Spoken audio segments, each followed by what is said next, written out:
Hey, isn't that fun?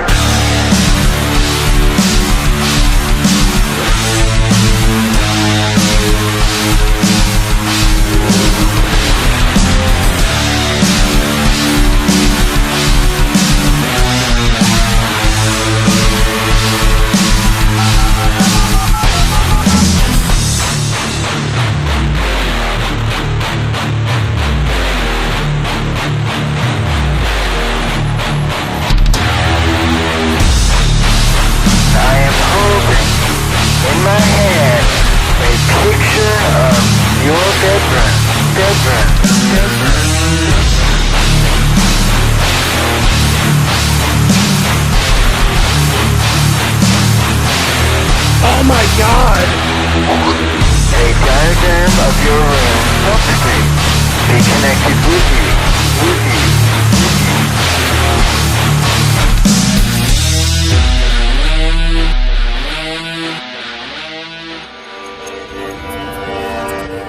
I'm in the temple of Pan. Light a candle or whatever you gotta do.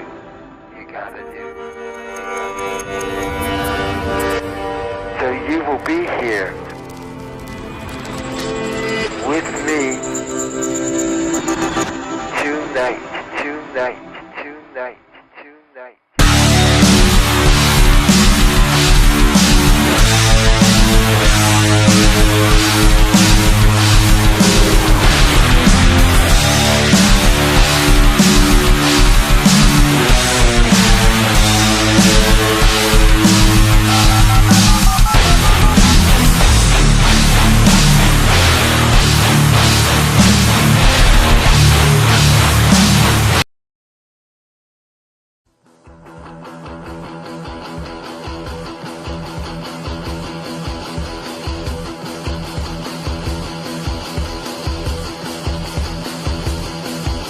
The moon is full and the stars are aligned and the sky is an eerie black.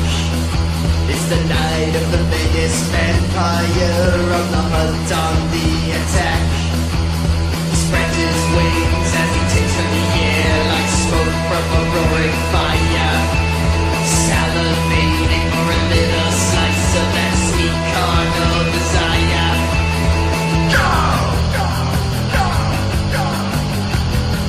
On your marks, get ready, set, go! On your marks, get ready, set, go! On your marks, get ready, set, go! The fuck? On your marks, get ready, set, go! On your marks, get ready, set, go!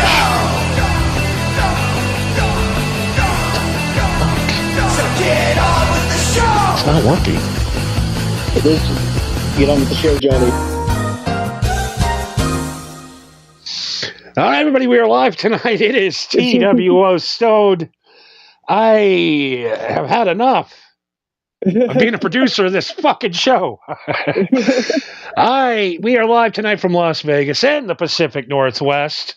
I am Johnny. And I am Marco, and we have Pause Reality and Mr. Cookie 2.0 in the chat. Welcome. You're just in time. You're just in time to hear Johnny lose his shit. We're live, baby. You know, we could record this. Oh, but where's the fun in that? That's a whole bunch of more work we gotta edit and shit. Fuck that. I can't stand listening to audited podcasts where they're splitting. You can hear where they're cutting the air out of between. And it's like, people don't talk like that. Yeah, and then you also cut out all the boring bits where if you listen to it in post, you're just like, man, we just talked about shopping for eggs for like 20 minutes. That shit sucks. Take it out. Well, we're here tonight. We're survived one of our worst nights of broadcasting, I think. On my end. I'm not saying you did great. Hey, I don't know about that. But I went in on a show last night and had nothing. That's never happened to me. And I'm just Yeah, I can Blurting out tell. shit for no reason. It was bad. Yeah, I was actually kind of surprised. Like at first, I thought it was just because like the game was actually spooking you, but then you were saying normal shit like you normally did. So I was just like, I think Johnny just has nothing to say to this. I think he's just soaking it in. I ran out of shit to say, so you know what I'm going to do? I'm going to bust Marco's balls. The That went perfect well. fallback plan that has never failed. You know, nothing better than tell a guy who's been stressing out trying to get through a level of a game, almost makes it to the end and dies. Just the frustration alone, and then the guy in the ear goes, "You suck." Yeah.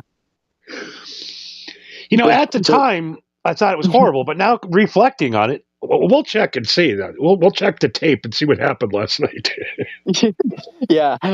We'll look at the evidence for ourselves. Let's see what happened. But no, we got a new game. We're starting on Mondays. It is Dead Space. Yes, Dead Space. It only took me about 3 months to remember the last one.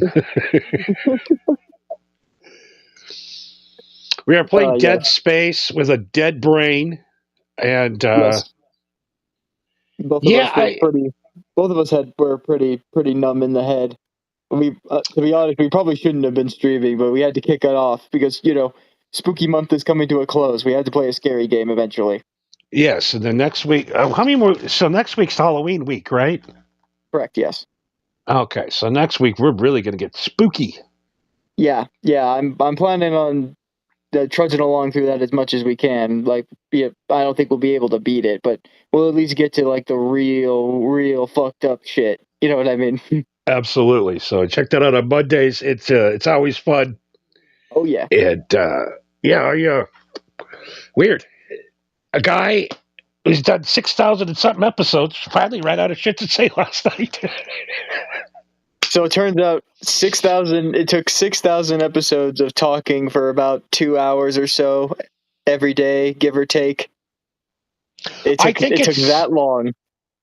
Yeah, and I think I pinpointed what is causing my broadcasting problems. Is it the weed? Nope, it's the go-karting. It's the go-karting. Oh, you rattled your brain too hard?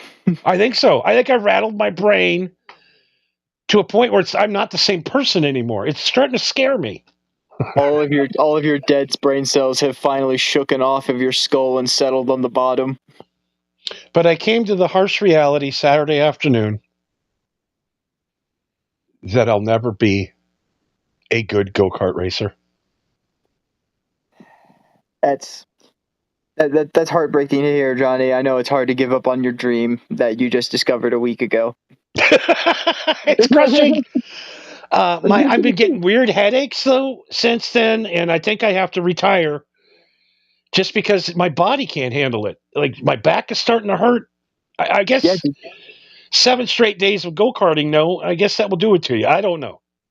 Yeah, dude, you get rocked around like a fucking rag doll in those things. Just because you're strapped down to the chair doesn't mean you're 100% secure. Yeah, that thing's suspended, but you're still going to be bouncing around. Can you imagine when you were going around on that track and you weren't seated down, like how much you'd be bouncing around that motherfucker? All of that force is going right to your chest, and your head is bouncing around the whole time. Yep. And I entered the Grand Prix Saturday. The Grand Prix of what? On Saturday afternoons at 5:00, they have a 50-lap Grand Prix. Oh, okay. I thought you meant like an actual Grand Prix, like a racing track. I was like, what in the fuck are you talking about? But okay, that makes more sense. I mean, it's a real deal. The go-karts do 50 miles an hour.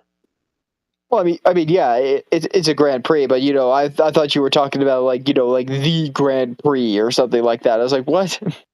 No, but I am thinking about going to the Richard Petty experience out here in Vegas, but that's for a whole other show. Yeah, well, get some pictures of that. They just put you in the passenger seat and they drive you around 200 miles an hour around the track. I think that'd be fun. Till you crash, of course. Yeah. And now we reach the end of the tour. Yeah, I guess Mr. Cookie's pointing out as the CTE finally catching up there, catching up to me. And so I entered the race. It was $250 to enter, Okay. and I had taken lessons all week.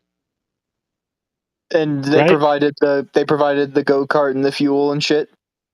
Well, that they have the special go-karts where there's two steering wheels, and the guy shows you how to drive it. Right. Okay. Two-seater. So yeah, $250. That's not bad. So I took my time down half of what I was doing. Okay. And I'm like, I'll kick these kids' asses. It's the beginner series, Right. And I'm like, this is a bunch of kind of older kids and some old men like me who want to relive their glory days racing. Mm-hmm. And you win $5,000 if you win. But so there were 10 people then? No, 35. The rest goes to the 35. track. The rest goes to the Okay. track fees and whatever. It's a big ripoff. It's a $10,000 grab, but they pay $5,000 back. Okay. Well, still put in 250. Maybe get $5,000 out of it if you put the pedal to the metal. Yeah, that sounds like fun. I mean, I was confident. I was taking lessons. I was the man. I was going to kick these fuckers' asses. When the guy crossed the finish line, I was 20 laps behind. I got lapped 20 times. Oh, God, no. You thought you had the need for speed, but you don't. No, I just quit. I quit. And the worst part of it is I was bragging to this woman all week about how I'm going to win. Oh, no, Johnny. Pride cometh before the fall. I thought you would. Well, I was going to say I thought you learned that by now, but if you didn't learn that by now, I don't think you'd ever learn that. No,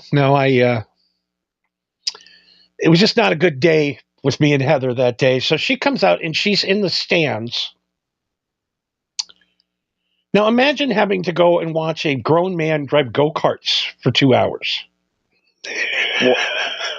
Were you seriously that confident that you thought you were going to impress her by winning this? She's like, look, I got $5,000 in my pocket. That, or at least top 5. Okay, I've yeah, been top practicing. 5 is respectable. Yeah, top 5 is respectable. I've been in that cart every day for 7 days straight. I overdo it. So out of 35 cars, I came in 35th, disgraced. And did they let you finish? Did they let you finish the other 20 laps, or did they stop you? Just be like, dude, it's over. Just get out. I mean, other people finished. I just pulled over and I was like, this is embarrassing enough. I'm 8 laps down to an 8-year-old in a go-kart. All right, I got to stop. Yeah. Okay, so you at least recognize it, like, okay, but there's no point. I'm just gonna leave. Yeah, I'm gonna lose no matter what. So there's really no point in finishing this. I am a quitter. I'm gonna quit. I quit. There's no point on wasting your life. I'm so sick of hearing that quitters never win. Well, when you're not going to win anyways, you might as well quit, Yeah, there's a reason why it's called quit while you're ahead. Because it turns out Johnny was not ahead at all, and he quit when he was ahead, which was still dead last. Where's the pride in coming in dead last when you're lapping behind? He's like, everybody knows I suck. Everybody saw me. I'm just gonna admit my defeat and just pull an Irish goodbye. I don't need to stick around. Yeah, and I gave put the helmet on the thing, put the suit on, and I said, that's my last ride. That's it. Now, I'm still going to go out and do it for fun once in a while, of course, but my dreams of becoming a professional race car driver are over. And I know it's a sad day for everybody, including me. Well, I don't know if this is a thing in Vegas. They might have an event for it, but have you considered rider lawnmower racing? Yeah, that's more of a Midwest thing, I think. Right? Yeah, that's what I was thinking. I was like, they might do some like crazy shit like that in Vegas. Like, maybe, I don't know. But yeah, Yeah. it was fucking. But the thing I love about those is that those motherfuckers will put in like tens of thousands of dollars just to soup up a riding lawnmower so it can go like 15 miles an hour. It's like, what the fuck is wrong with you? Put two dual carbs and Yeah, nitrous. I saw a guy put a nitrous on a lawnmower. yeah, nitrous on a fucking lawnmower. What the fuck, man? Like, that's why I love that shit, is because people just make these utter monstrosities for no fucking reason other than to race them for this very purpose, and then they just shove them back in the garage. It's like, you just ruined a perfectly good lawnmower to make it a race car, but it's not even a fucking race car. It's not even a go-kart. It's the shittiest fucking go-kart ever made. Like, And it doesn't even cut grass. no, you literally took off the fucking blades. It's not even a lawnmower anymore. It's the shittiest cart ever. I think if you are doing lawnmower races, you should do it at people's yards where they're overgrown. A community service and / race. I mean, come on, Yeah. folks. Yeah, who could mow this lawn the fastest without dying? Just, if I was president, we'd have lawnmower races in the ghettos every Saturday. I thought you said they were going to do it on the White House lawn. We can't right now because they tore the first lady's office down today. Have you seen it? Yeah, I did. That was like Obama saying, if you like your doctor, you can keep your doctor. He goes, we're going to build this ballroom, but we're not going to touch the original White House. And then, we'll just take down my wife's office.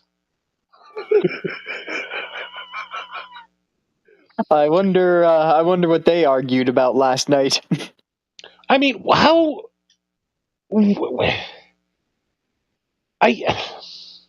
Marco, I don't want to get political. And this has nothing to do with politics. That's another segment we need to do on this show. I don't want to get political, but but what the fuck, dude? Why is everything in the White House now gold? That just looks awful. I bet you that shit isn't gold. That's got to be gilded. I bet you that shit is like, it's like lead or steel or something, and then they spray painted that shit. I don't think that's solid. You know what I mean? Yeah. You think there's a couple of like White House carpenters that are spray painting that shit? If I walk into that room and I don't hit a button, and then I don't see a butler come in a solid gold suit, like, what was even the point? Out here living with a water boy lifestyle. What's wrong with that? Yeah, what's so wrong with that? I just want a room of gold. The next president will thank me. I don't have a gold lust. I think that's why I don't really like it. You know what I mean? I mean, I don't really have a gold lust, but I mean, I have silver. I have gold, but that's just because I understand that there's going to be at some point where money isn't going to mean anything, but silver and gold will. Gold has a lot of properties to it. I still own a shitload of gold, but I don't lust for it. Like I have to. It's like in a bank, Right? Yeah. It's not like I have it at my house. You just just something that you have tucked away, like in case you need some quick money. You can just sell it real fast or trade it. But like this, having to have everything like gold to show everybody how rich you are, I don't get it. I bet you it's a Saudi Arabian thing. They love having everything fucking gold. I bet you Trump is trying his best to imitate them. Except what they do is that they literally have solid gold everything in their fucking lobby, not their wife's office. Exactly. The people with the rings and the necklaces and the gold, gold this, gold, why? Okay, I'll rob you. Nice. Yeah, exactly. Why the fuck? Like, I mean, I get it for for like jewelry, like for something small like that, for like, earrings or piercings. Yeah. You know what I mean? It's like, okay, sure, a little bit of flair. Like that makes more sense. But yeah, you got a chain around your neck and where the links are thicker than your fucking fingers. Like, why? Yeah, I don't understand. You're never going to be the richest guy in the hood. Who cares No. if you're rich? I mean, Elon Musk is always going to be richer than all of you, no matter Yeah. what you do. You're never going to be the richest guy anywhere. No. Something else I want to throw into that fucking category too. Fucking grills. I never seen a grill with, oh, that looks cool. I need one of them. I'm jealous. No, every time I've seen someone with a fucking grill, I'm always just like, that makes me want to punch you in the mouth. Like, I know it would hurt my fist, but I know it would fuck up your lips even more. You know what I mean?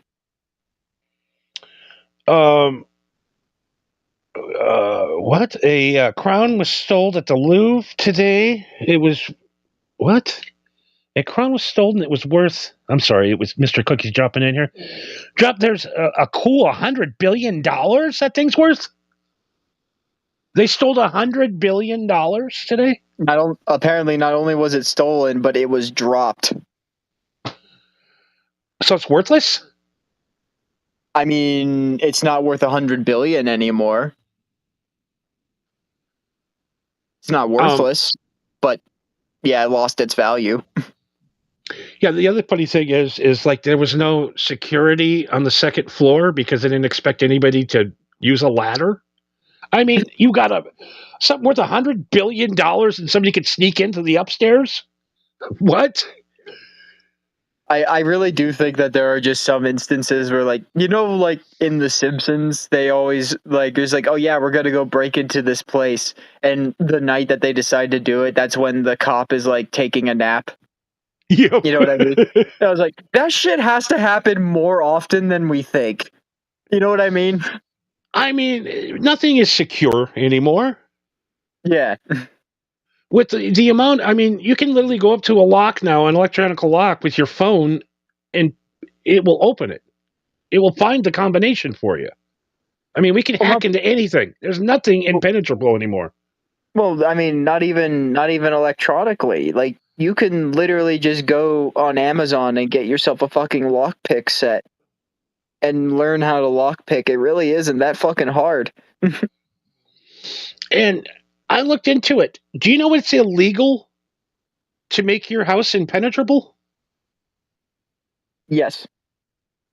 Whoa. Because I was talking to a guy, says I want to seal this shit up. I want some bulletproof windows, and I want to make sure that the doors never open.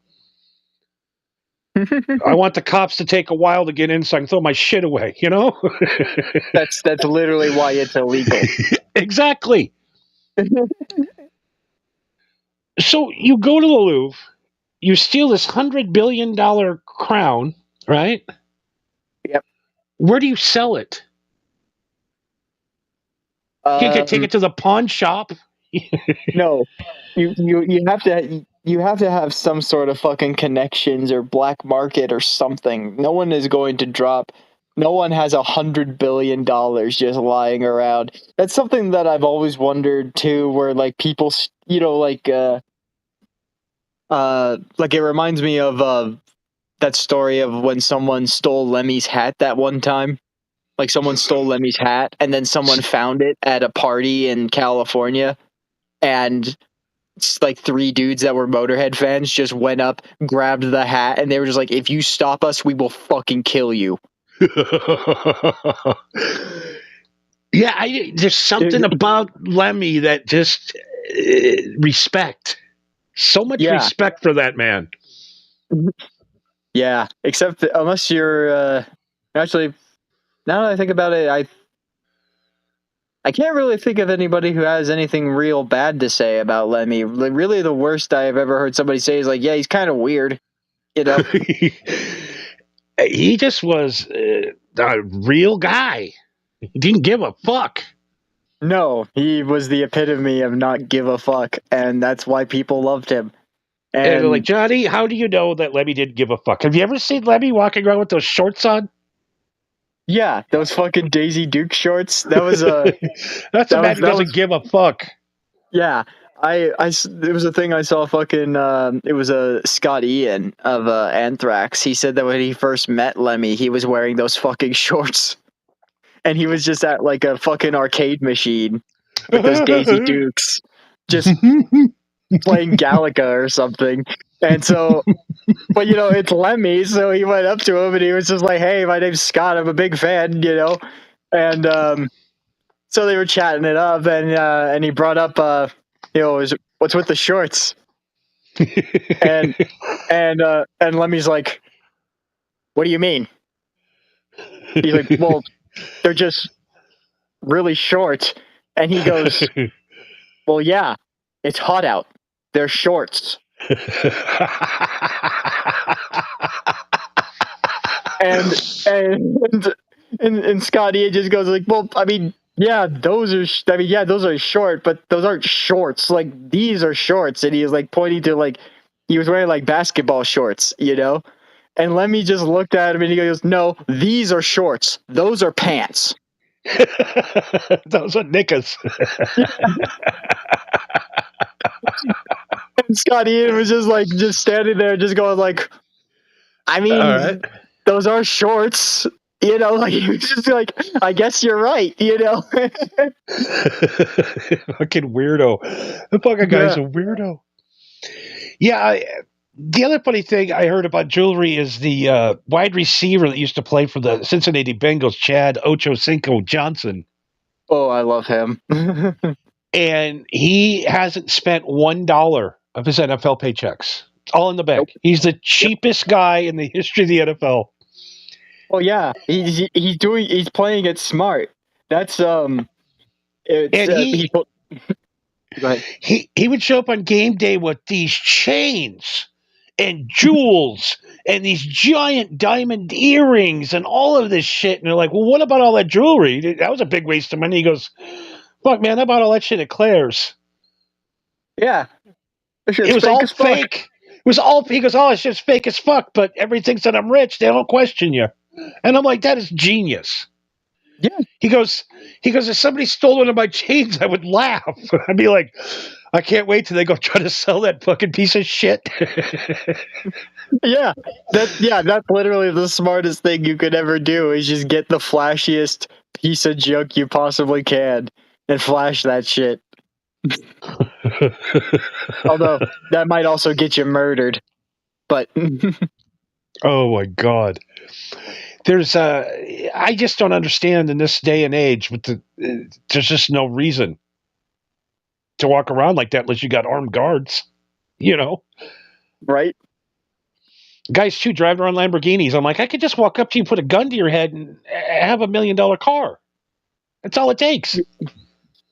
Well, yeah, you'd have $500,000 car, but you would also it's just, I don't know why it reminded me of this, but it just becomes that scene in Pulp Fiction where they had that dude in the car and they blew his brains out. And it's like, well, fuck, what are we gonna do? We have this dead guy in the car. We gotta clean the fucking blood. It's not in our name.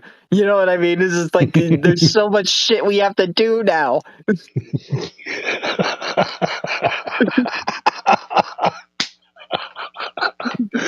Oh my God.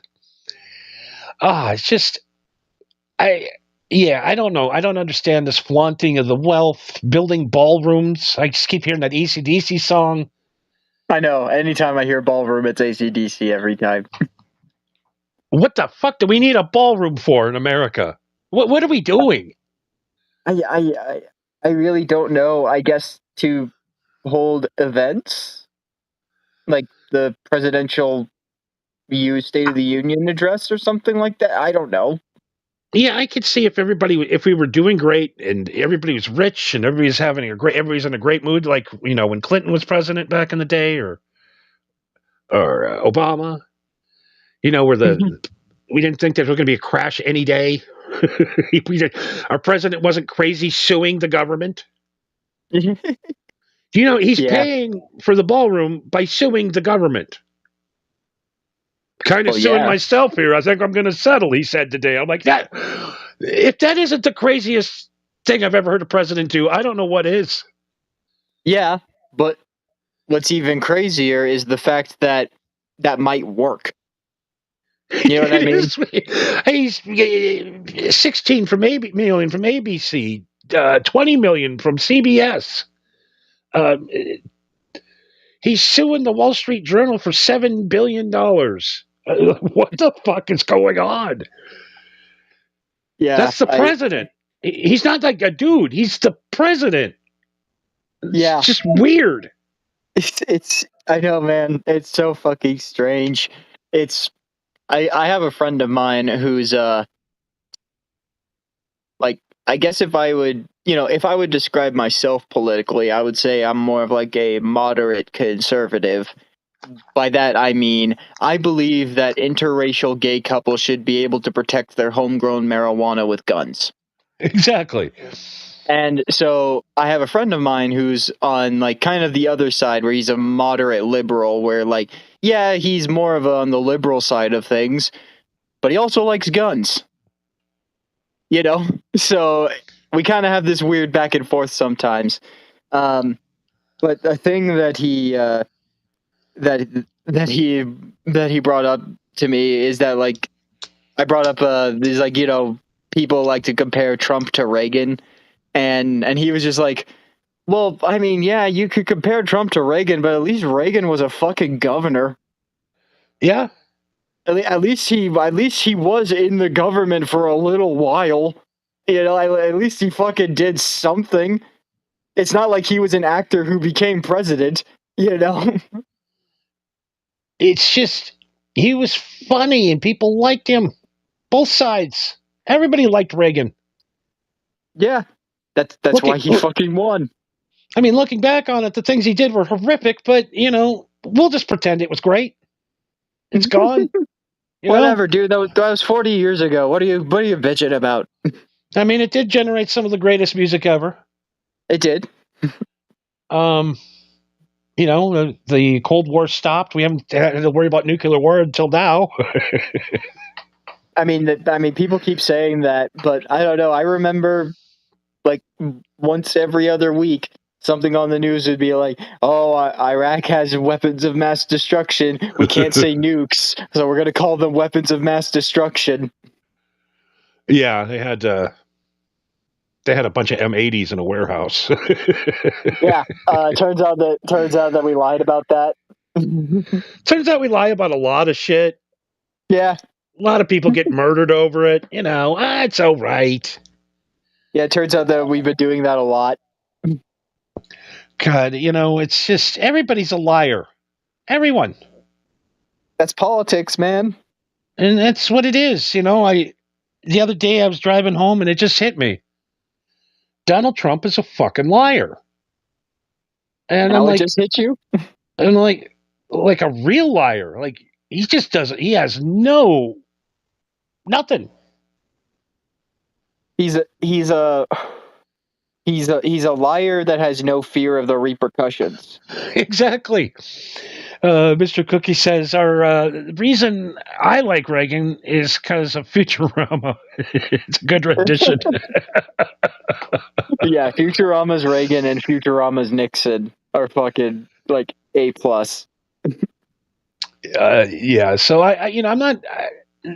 the politics aside, it's just, our president is just weird. You know? Yeah. I didn't want her in office, so don't tell me I'm some liberal guy, and I don't like either of them. You know, but if I had to put a gun to my head, I would have said, let's go with Trump. Yeah, see, that was my thing too, but I didn't vote. I don't vote out of principle. And that principle is, give me a candidate that I actually fucking believe in, then yeah, I'll vote for him. But so far, everyone has been shit. But if you put a gun to my head, and if I had to pick between Kamala or Trump or Hillary or Trump, I would have picked Trump. Why? It's not because I'm pro-Trump. It's because I fucking hate them more. But that's not a good reason to place a vote. You know what I mean? No, it isn't. And if the Democrats would have put in who they wanted, the people wanted him to put in, Bernie Sanders would have been finishing up his second term right now. Yeah, fucking Bernie Sanders, Rand Paul, like, somebody. That is what we wanted. We wanted Rand Paul versus Bernie Sanders. That was the showdown. Far right, far left. Where are we? Let's see. you know? Yeah. But this just getting weird. We're not even a year into this. I could see this 3-4 years into it, you know, building ballrooms and shit, but he wants to take full advantage. Well, yeah, he's only got 4 years left. He's got to make a staple somehow. Why not be the change you want to see? Well, because there's a lot of presidents who have done something to impact the White House and its infrastructure in some way. I don't know about like as grand of a scale as taking out your fucking wife's office, but one of my favorites is I'm sure you are at least somewhat familiar with President Taft, our fattest president. Yes, the guy that got stuck in the bathtub. Yeah, so there's that. They had to install a bigger bathtub into the White House so that he could take a bath. But also he has during his presidency, he actually closed off an entire wing of the White House so that he could keep his pet alligator in it.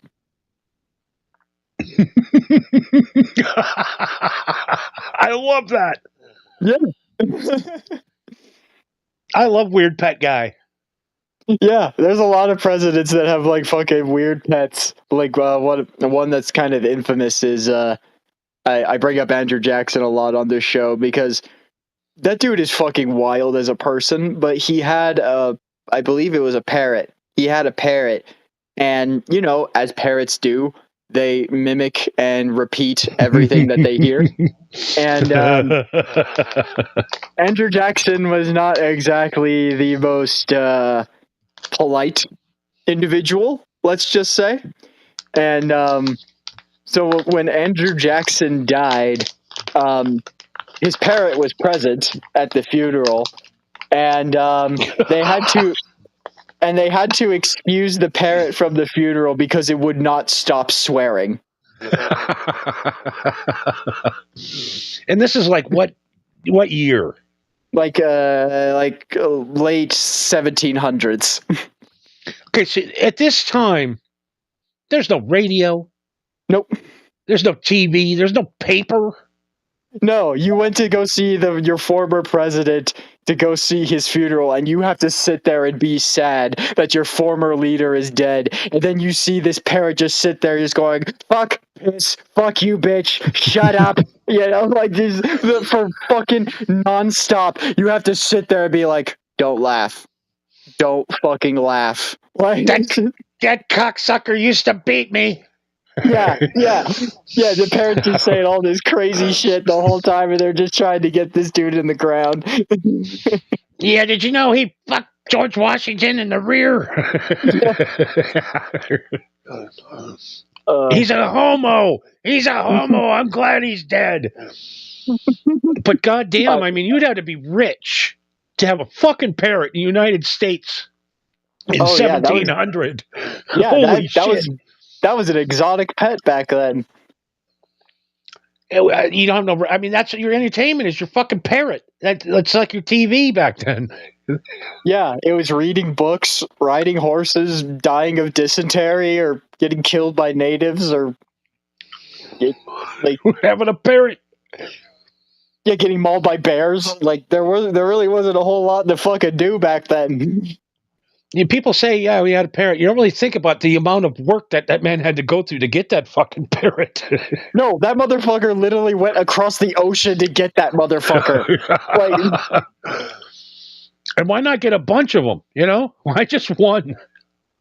I imagine that he probably did, and I'm sure some of them didn't make the voyage. And I've said this before, and I said this 1,000 times. If a woman owns a bird, get the fuck out of there. Stay away. Yes. They're fucking crazy. Women that own birds are the craziest people on the planet. Yeah, anytime I've ever seen videos of women interacting with their birds, they're always so like. I mean, obviously they're fucking amused and entertained by it, but they're amused and entertained by them like mimicking them like verbatim to like the very fucking syllable. You know what I mean? Where they like replicate in real time, where they're like speaking in stereo. Like That would be they great. seem, yeah, that would be great. But like they love that shit, and I'm just like, that seems psychotic to me. It You know is what I mean? psychotic. Where you're just like, oh, I love you because you reciprocate everything that I say in my voice. Like that doesn't seem creepy to you? Like, Yeah, if I'm ever at a chick's house and I start hearing the birds chirping, mhm. I gotta leave because I know I'm about ready to be murdered or pecked by birds. Yeah, if the bird doesn't like you, then yeah, you're fucked. I hate birds. Yeah, But on the other birds are hand, I think parrots are kick ass. there are some birds that are really fucking cool, but then there are other birds that are just fucking awful. Like I'm not sure how familiar you are with animals in Australia. I'm sure you're familiar with emus, Oh the yeah, big ass bird they got. They also have lemur. another Yeah, they also have another bird that's roughly the same size of an emu, but they're called cassowaries.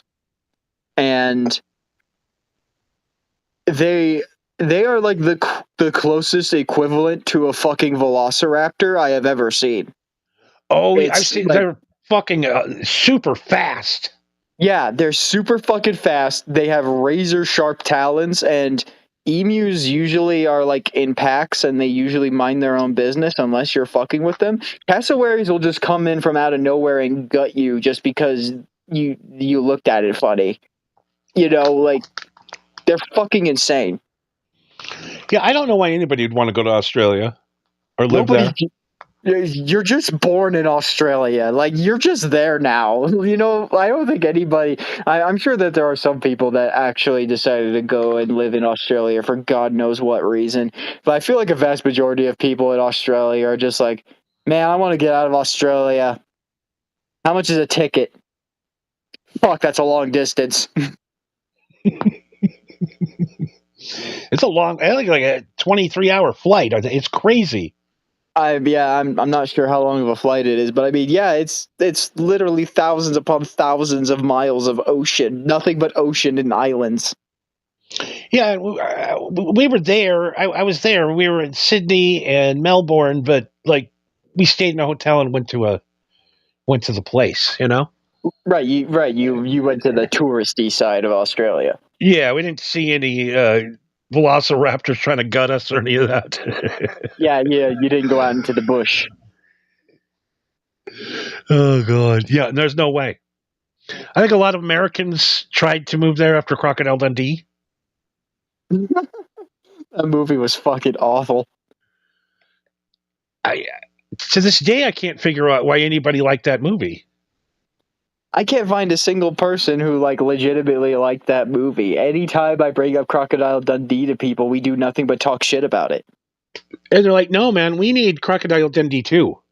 Yeah, we needed a second one, and you know what it needs? Colin Quinn. Yes, and we need to go to Australia this time. Yeah, we need to be in Australia this time, because that's what was lacking in the first movie, is that, we weren't in Australia. Now think of this movie, but in Australia. Now the woman is going to be a fish out of water. Crazy, right? What a role reversal. I think maybe because nobody knew, maybe in the 80s, what Australia even was. You know, it was like we didn't have the information we have now. You know what I mean? No, I've said that. I've actually asked one of my Aussie buddies about this, of like, what was the best like Australian thing that Americans have interpreted, because like 95% of the time when Americans try to throw Australians into shit, it's nothing but stereotypes, Yeah, throw another shrimp on the barbie.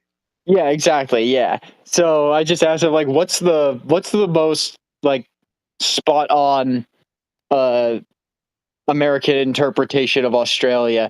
And he thought about it and he just goes, I really hate to say it, but it was that fucking Simpsons episode. No way. Yeah. and when the Simpsons go to Australia, he said like that was unironically like that episode did irreparable damage to my country. Yeah, I Like, still remember about the toilet flushing backwards from The Simpsons.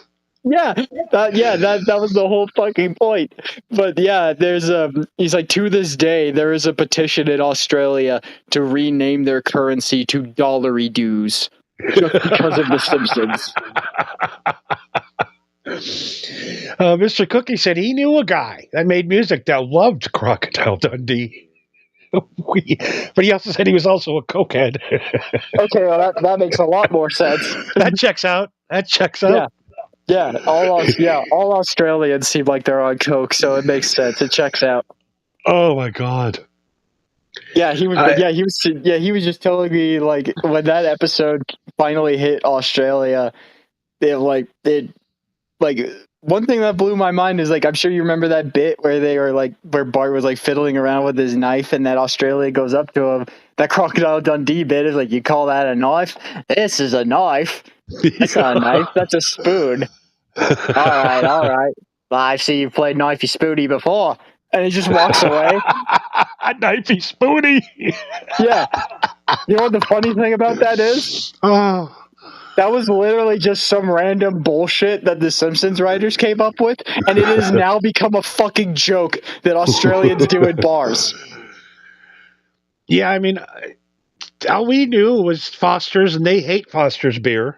That's like our I don't know, Schlitz beer of America. Yeah, I don't know what the fucking deal is. Like, why did we choose Foster's for the Australian beer? I guess because that's the Australian beer that got the American contract, I guess. Like, yeah, I guess the one distributor that lived here says, why don't we just bring something over that the cheapest, what's the cheapest beer we can bring over and sell it for 5 times the price? Yeah, because it's imported now. Oh my God, that's bad beer. Oh, it's bad. Yeah, I've never had Foster's, but yeah, every time I've ever asked anybody to what Foster's is like, yeah, don't even fucking bother. And again, I asked one of my Aussie buddies, like, how popular is that is there any Australians that drink Foster's like legitimately?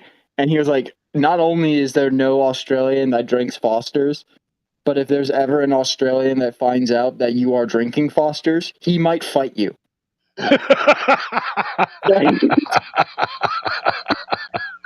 Like, it's that bad. Yeah, that, and they that fucking Outback Steakhouse. How racist is that to Australians, by the way? Yeah, it's. I dropped off Outback Steakhouse to one of my buddies, and he had no idea what the fuck I was talking about.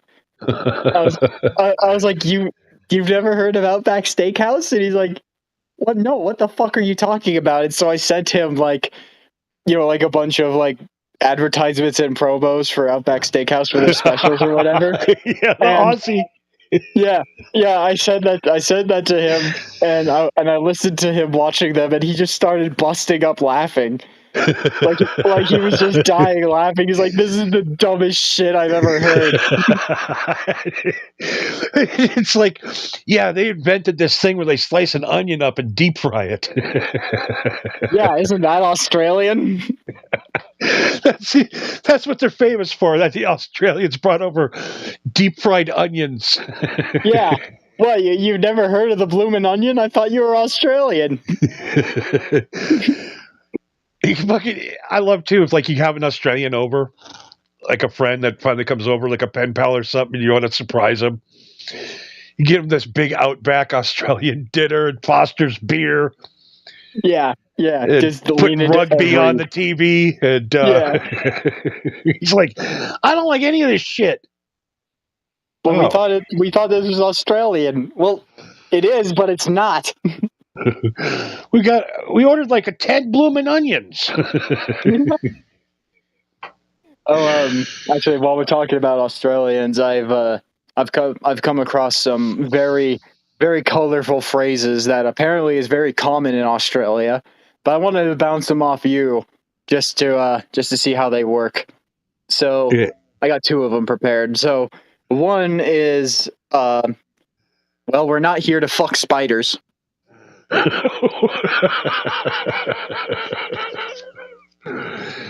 have no I idea asked- what the fuck that means.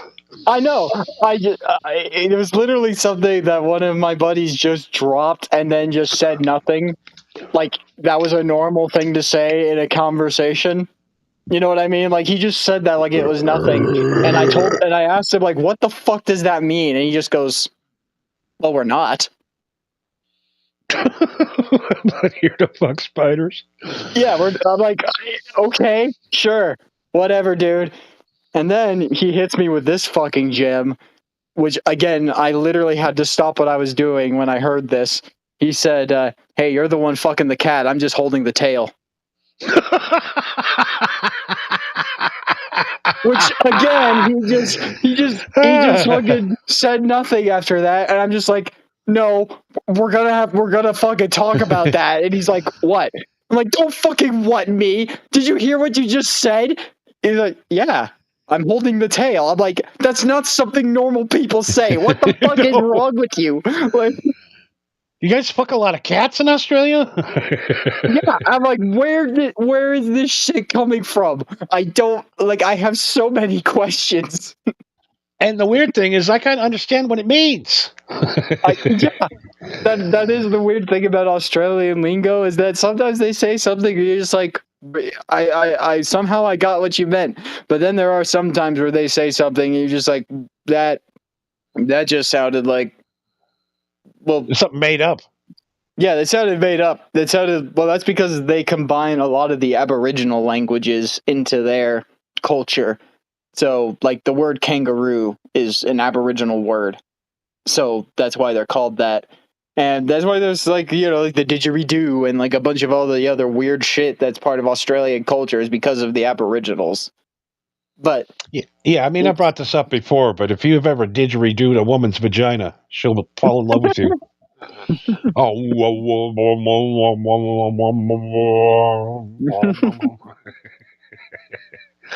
I can play the didgeridoo. I should go get my didgeridoo right now.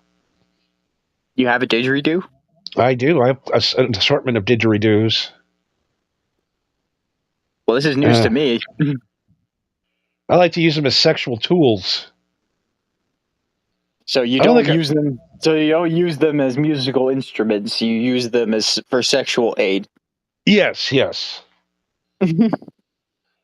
I like to do that with one hand, and then the other hand, I like to bang a djembe. It's a whole thing. You get both deserts across the oceans together. Yeah, and we play African, heavy metal jazz in the background, and it's just the best. Oh, God. One thing I wanted to get to tonight was, before we left, is Ace Frehley's dead from Kiss. Yes, Ace Frehley, guitar player from Kiss, and pretty storied solo career as well. But yes, a member of Kiss has died. Sad day. Anyway, the best story I heard of all time. I just watched an Inside Edition where they paid him to wreck a hotel room. Oh, goody! And they go, "What's your craziest story that you've ever did?"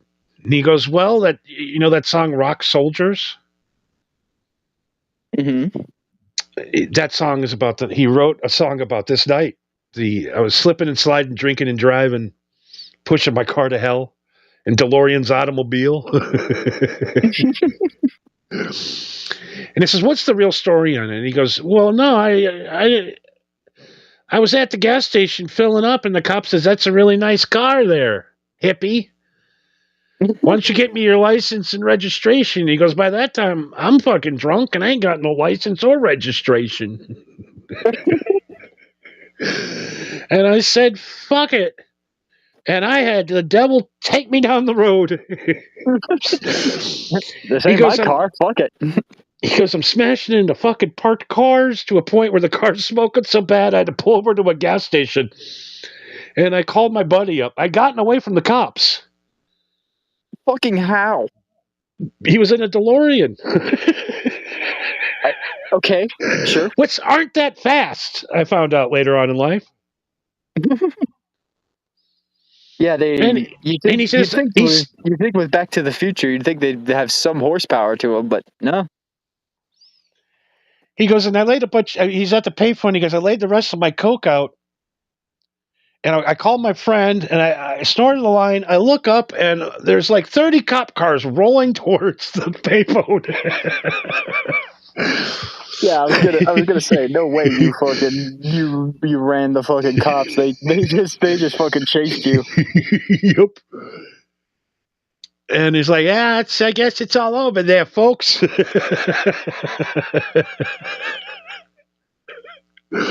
Oh, rest in peace. Yeah, and that Wonderful. and the guy falls down his stairs and hits his head and dies. It's crazy.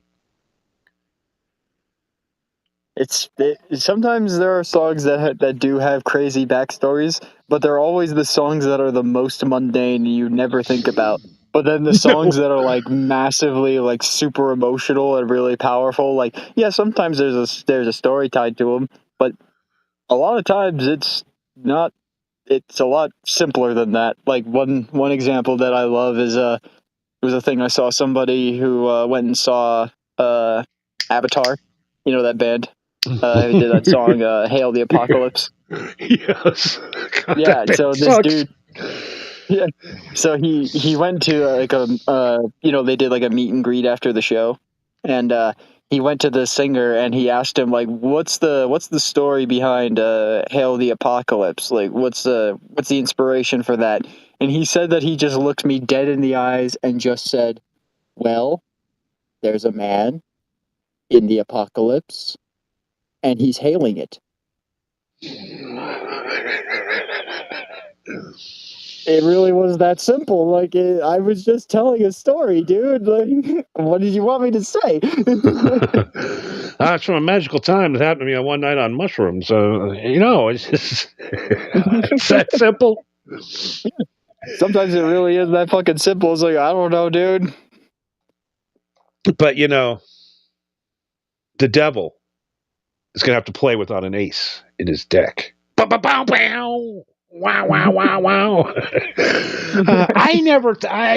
I always considered Ace Frehley a comic relief for me my whole life. I never took him seriously.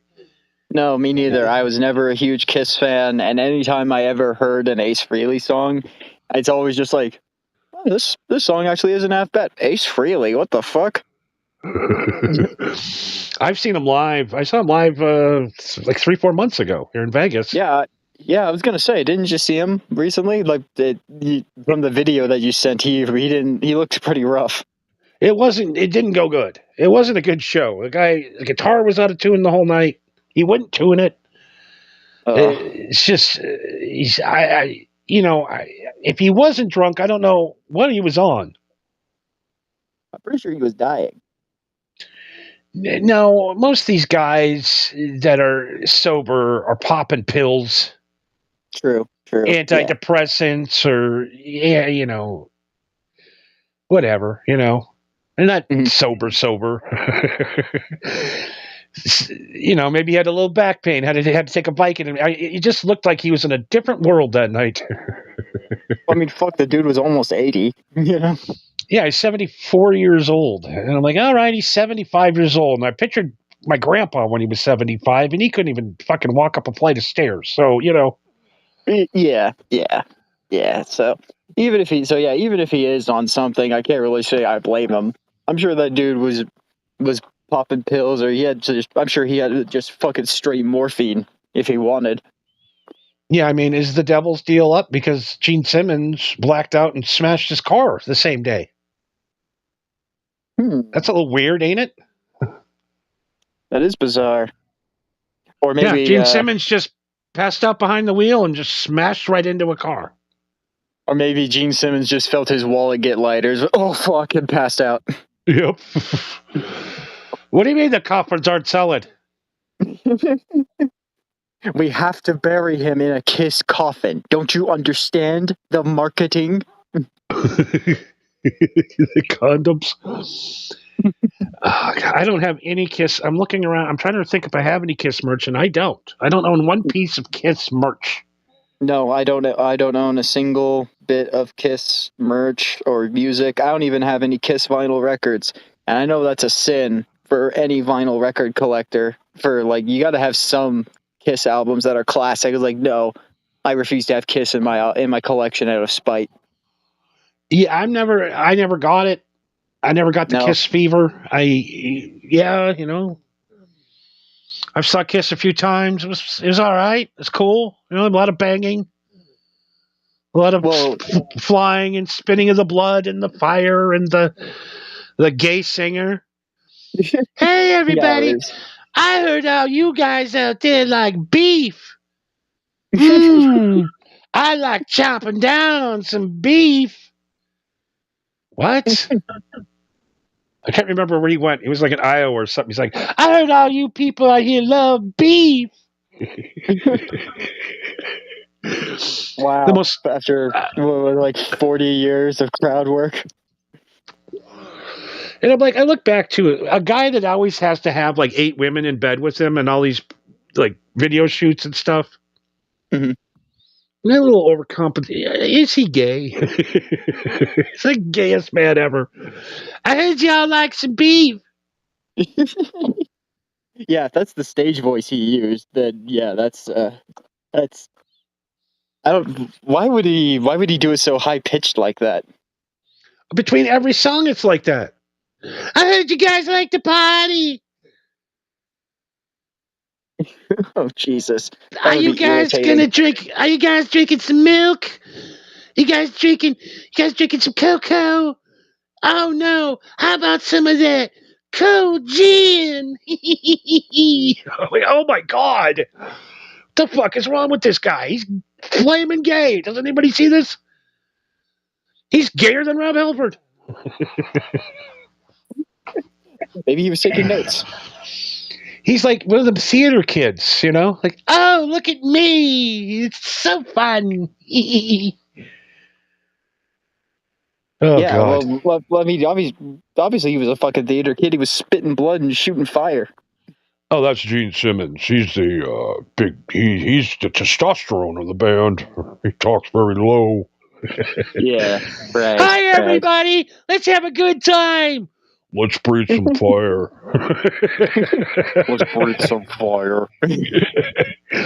I got a big tongue. I'm Jewish. Apparently, that's all you need to be successful is have a huge ass tongue and spit fire. I saw his sex video. Oh God, why? And it was the worst thing I've ever seen in my life. He literally got on top, thrusted about 6 times. He was done. Thanks, dear. That was fun. Got up and walked out. And I'm like, oh my God, what is going on here? And somehow Kiss's last note lasted longer than Gene Simmons. Oh my God, there's not much of a schmeckle there either. It ain't much to write home about. That is below average. I was shocked. Is that purely why you watch celebrity sex videos to see what kind of penis they got? Yeah, I got to see. Is he a celebrity because of the penis? Or does he have talent?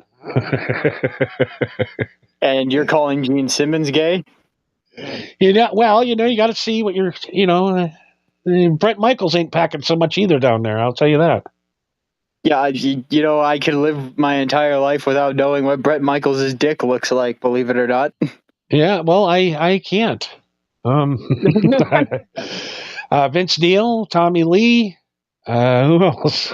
Who other sex tapes I've seen over the years? Hulk Hogan. Yeah, he was below average, that guy. I was surprised. God, not much going on down there. Like them steroids, they'll get you, Yeah, it's got to be the steroids.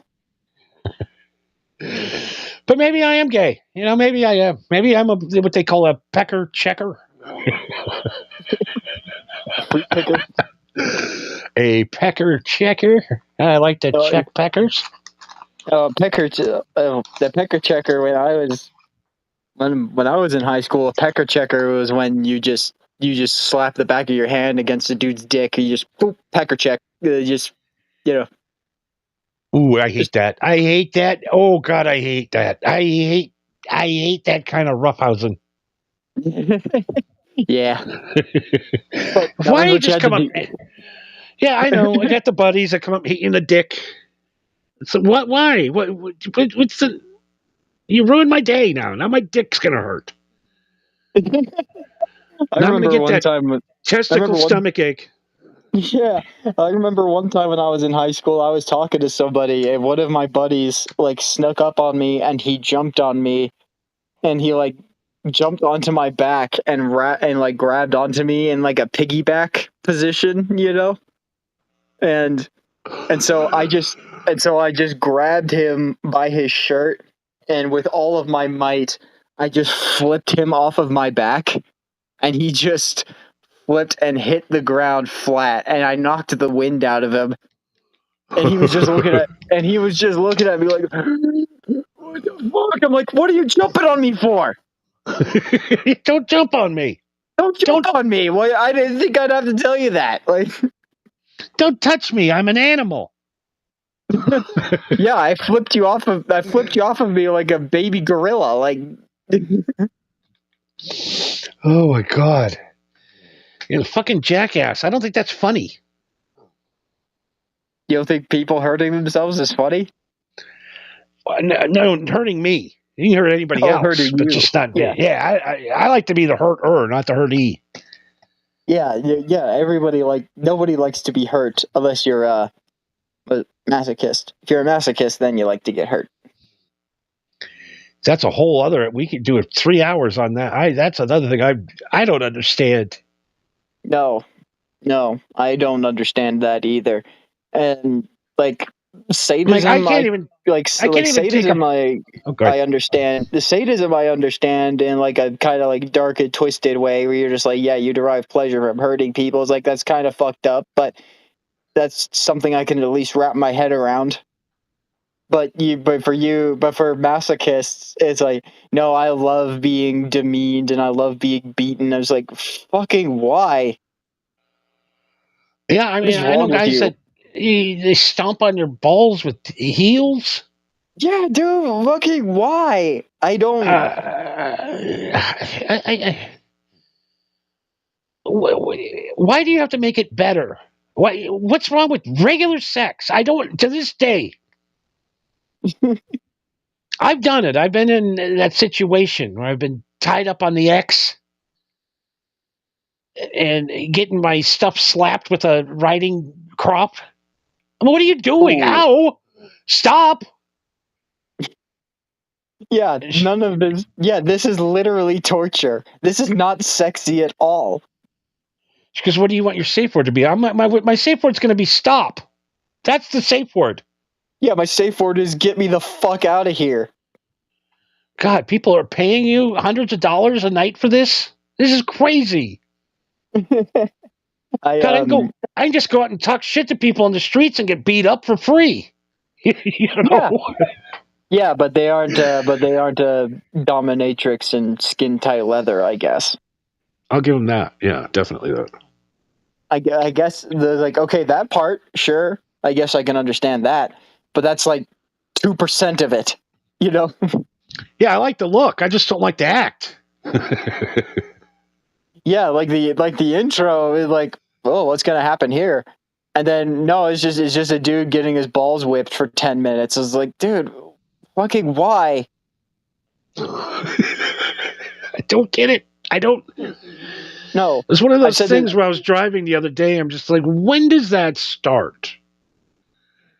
You know, what day do you figure out? Like, does somebody accidentally hit you in the nuts? And you're like, oh my god, that's it. Yeah. Well, I mean, that happens with a lot of people where they realize that like that's their thing.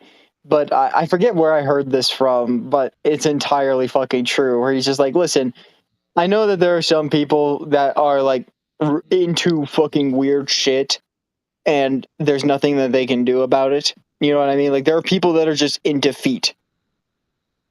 They can't explain why. That's it. There's people that are into like armpits. They can't explain why. They just do. Like there's some shit where people that are like that, and he's like, but if I just woke up one day and went into the gas station and I realized that when I put the pump in the nozzle, I came. Like if something like that happened to me, it would blow my brains out. Because I'm like, I can't live in a society anymore. You know, like you gotta. It's I wish I had something like that. I just don't. I'm a traditional guy. I guess maybe I didn't have enough trauma. I don't know. I don't know what drives you to have this living shit. And I've been with women too. That's like choke me, and I'm like, why? yeah, I don't want to choke you. We're making. I'm supposed to be loving you, not beating you up. yeah. I don't get that. I don't get that at all. Like, and it's literally it had to go in my repertoire for a while. It's starting to kind of get out. Chicks are finally starting to get out of that a little bit more. But Jesus, the early 2000s, it's choke me, beat me, grab my hair. It's like, come on. It's supposed to be an act of love. We're spit on you. What? What's going on with the spitting? yeah, dude. There's a lot of shit that I can't help but just kind of scratch my head at. Where I'm just like, fucking what? Like you said, when a woman goes like choke me or smack me, like the immediate thought that pops into my head is like, bitch, are you trying to get me arrested? Exactly. What the fuck is wrong with you? Like, are you trying to Trevor Bauer me? Yeah, seriously. Like, what do you get out of this? Like, I have the R-word fantasy. Yeah, bitch, find someone else. You end up like Danny Masterson. yeah. How's he doing, by the way? Well, after getting jumped by the GYB, the gay young boy gang, in his original prison, he was brought to the prison hospital in critical condition. And now they just transferred him to a mid-security prison. Which means he's commissaries unlimited, TV in your cell, air conditioning, not that hard a time. You know what I mean? So to be honest, if he was gonna get jumped by a group of gay, like openly gay gang members in a fucking prison, I think he might need it. Like I'm not normally somebody who like sympathizes with prisoners who have like committed or accused of horrendous shit, but Danny Masterson is like what, this dude's gonna fucking die. You know, yeah, he's a trophy. A fucking trophy in prison. Yeah, someone's going to make him their prison bitch, and he's going to be like, I got that 70s guy as my prison bitch. I'll give him to you for a pack of smokes. And a honey bun. A pack of smokes and a honey bun. I'll give him to you for a night. It's like, no, dude, get him in that fucking mid-security prison. That dude's gonna fucking die.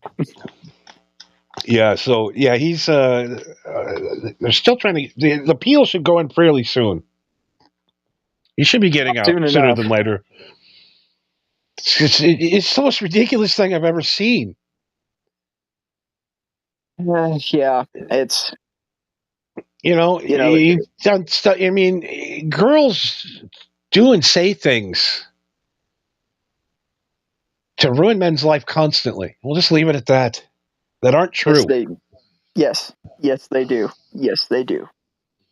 There's the guy, the pitcher, he has to go fucking play with the Savannah Bananas now. because no one will hire him because some chick said that he sexually assaulted her or whatever. She got caught lying even, and he still can't get a job. Yeah. Now he has to go down and play baseball with the fucking Harlem Globetrotter version of baseball. I mean, you got to admit that's got to be a little more fun. Yeah, I mean, the Savannah Bananas is way more fun to watch than regular baseball anyways. For real.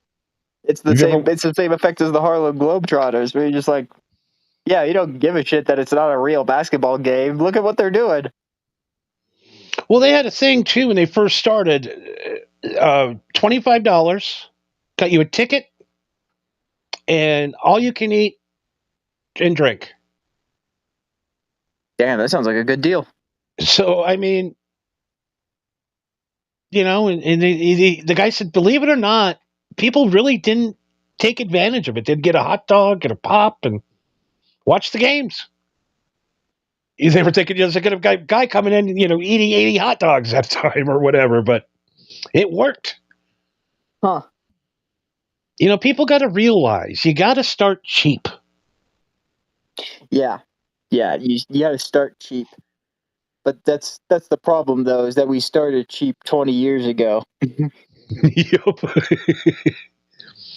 You need something cheap to take your kids to. Yeah, something to keep them distracted.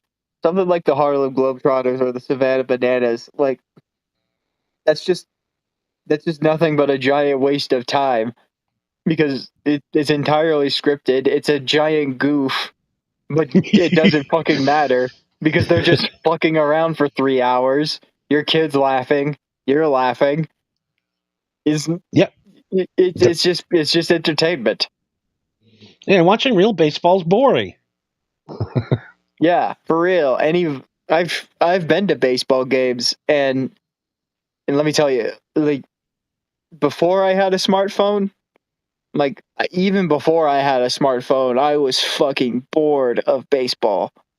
Like, I was seriously would just like sit there and literally like look around to try and find anything to look at that was going on while they were setting up for the next fucking go.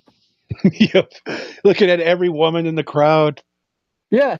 Yeah, just looking around trying to find something to do or something to look at. And then every now and then the crowd would go crazy. You're like, wait, where's the ball? Up? Nope, never mind. Okay. Yeah, here's me going to every baseball game ever. Get there, grab a hot dog, grab a couple beers, and drink my beers, go grab a couple more beers. When the beers are gone, you go get more beers. Then the seventh inning happens, and they're like, we can't serve you no more beers. And you're like, can we go now? We go. This game sucks. I didn't watch 1 ounce of baseball. I was out smoking in the smoking area. I didn't watch 1 minute of the fucking game. That's me going out to these events. Yeah, that's the other thing too, is that now that I'm able to drink, that's probably what I would be doing at fucking baseball, is just doing nothing but drinking beer because there's fucking nothing else to do. It's just boring. It's the most boring sport ever. Baseball is fun to play. It's not fun to watch. Yeah, it's just one of those. Like, football's fun to watch, but not fun to play because it hurts. Yeah, football fucking hurts. But yeah, it's fun. It's fun to watch because there's an actual fucking time constraint to fucking everything. Oh God, basketball is impossible to watch live. It didn't used to be.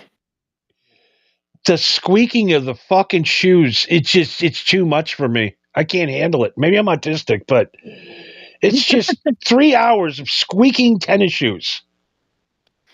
Yeah. There's no commentary. You don't know what really is going on. It's a hard game to watch live. TV, it's awesome. You understand everything. They limit the squeaks.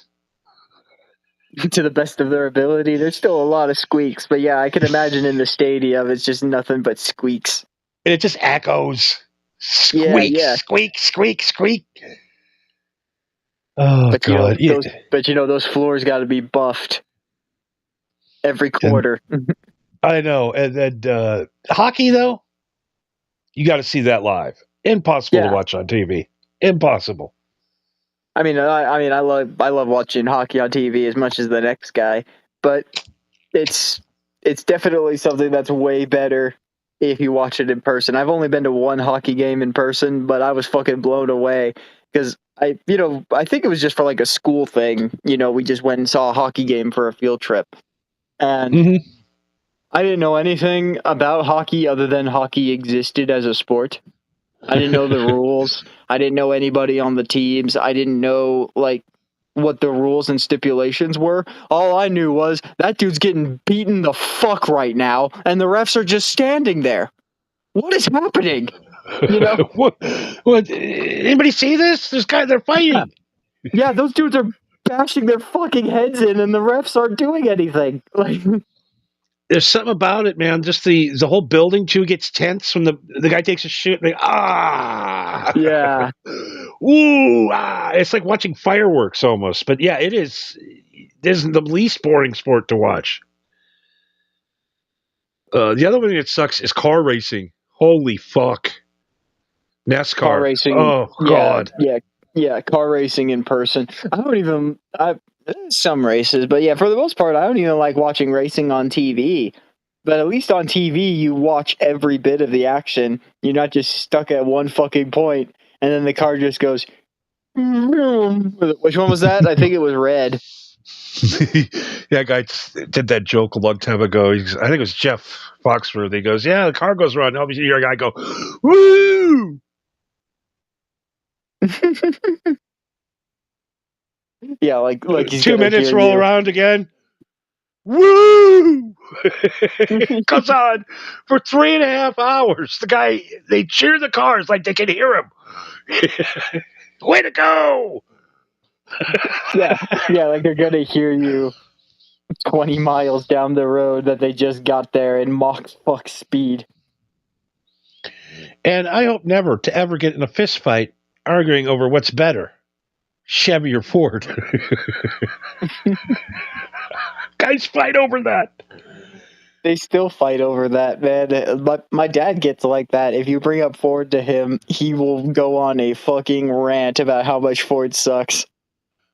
Fucked over rebuilt Dodge. That's what that is. Oh, it was it fucking reminds me of that King of the Hill bit. Or I was like, I know what's wrong with it. It's a Ford. You know what Ford stands for, right? Fix it again, Tony.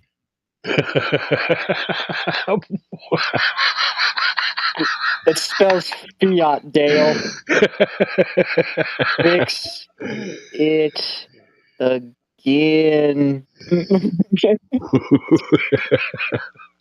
That's any time I talk to someone about cars, I feel like Dale sometimes, or I just say shit like that. There's like, what are you talking about? It's like, I don't know. I just know you turn the key and that spins and sparks shoot somewhere.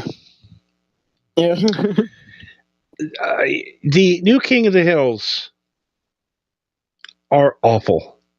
Really? I didn't want to say that out loud. They're unwatchable. I don't know.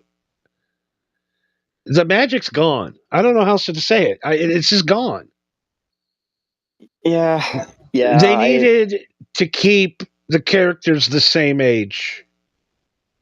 Well, then they would have just ended up being the fucking Simpsons, where Bart is 10 for fucking 30 years. Well, it's worked.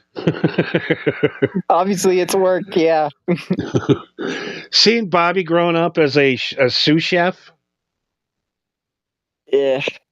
In the first episode, which is supposed to be hilarious, that he was using charcoal instead of propane, and it broke his father's heart. I'm like, this is awful. This isn't even good. Yeah. Nah, I didn't bother, because even from the clips that I've seen of people stealing and posting on YouTube, even from the clips that I see, I'm just like, this doesn't seem to hit nearly as hard. It's just bad. The Beavis and Butthead too, not good. Mike Judge has lost it. I hate to say that out loud. There were some bits in the new Beavis and Butthead that I caught myself laughing at, but yeah, overall it was like, yeah, it was very mid. It's just a guy that has a lot of money that just isn't funny anymore. I don't know how else to describe it. You know, you lose it. I've lost it. You Well, I lose your think funny at a certain point.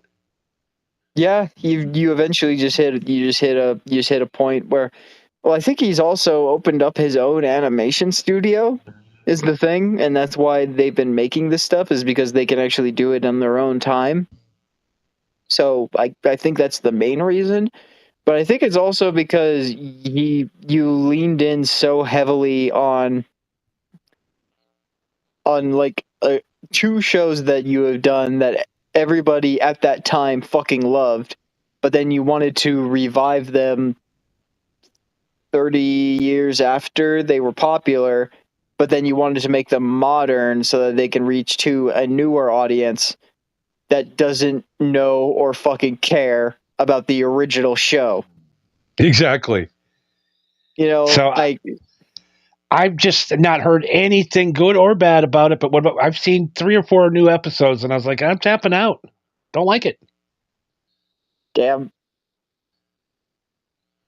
But you know who still does have it is that fucking South Park. And Yep.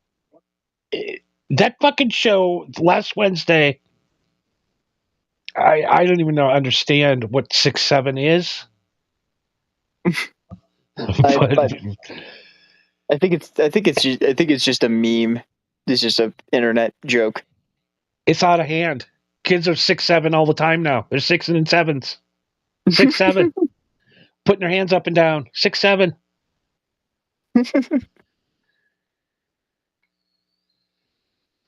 It's just. I'm not entirely sure what the joke of 6-7 is. I'll have to do some research.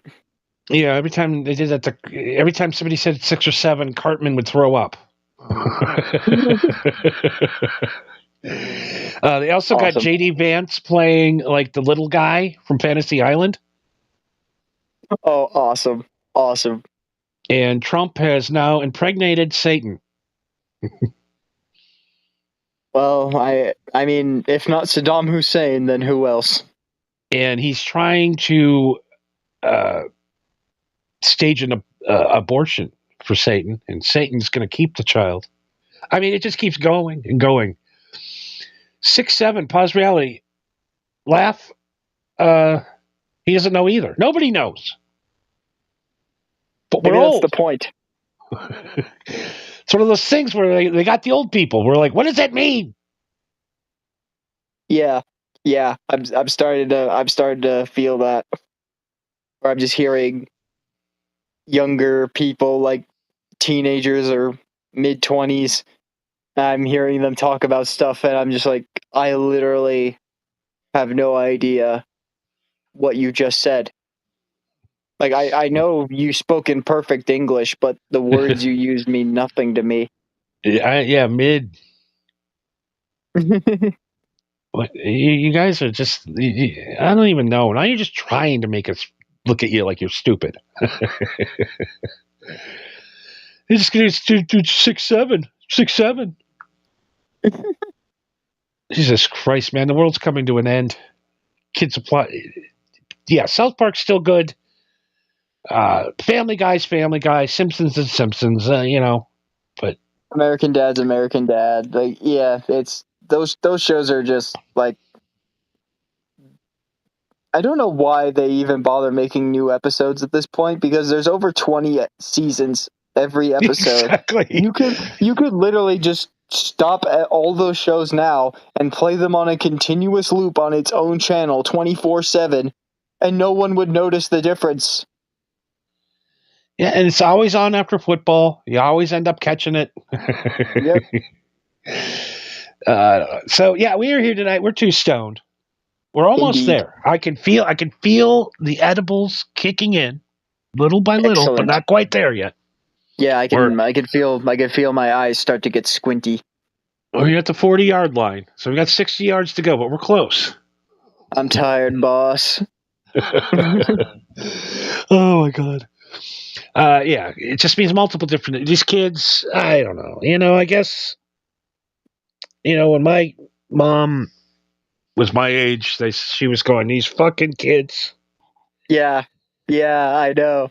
I mean, fuck. I was my granddad would bitch at me like that. He would tell me to get a haircut, get a job, all that fucking shit. And now I find myself doing that, where I just see some kids just hanging out in the parking lot. I'm like, don't you have school? What the fuck are you doing?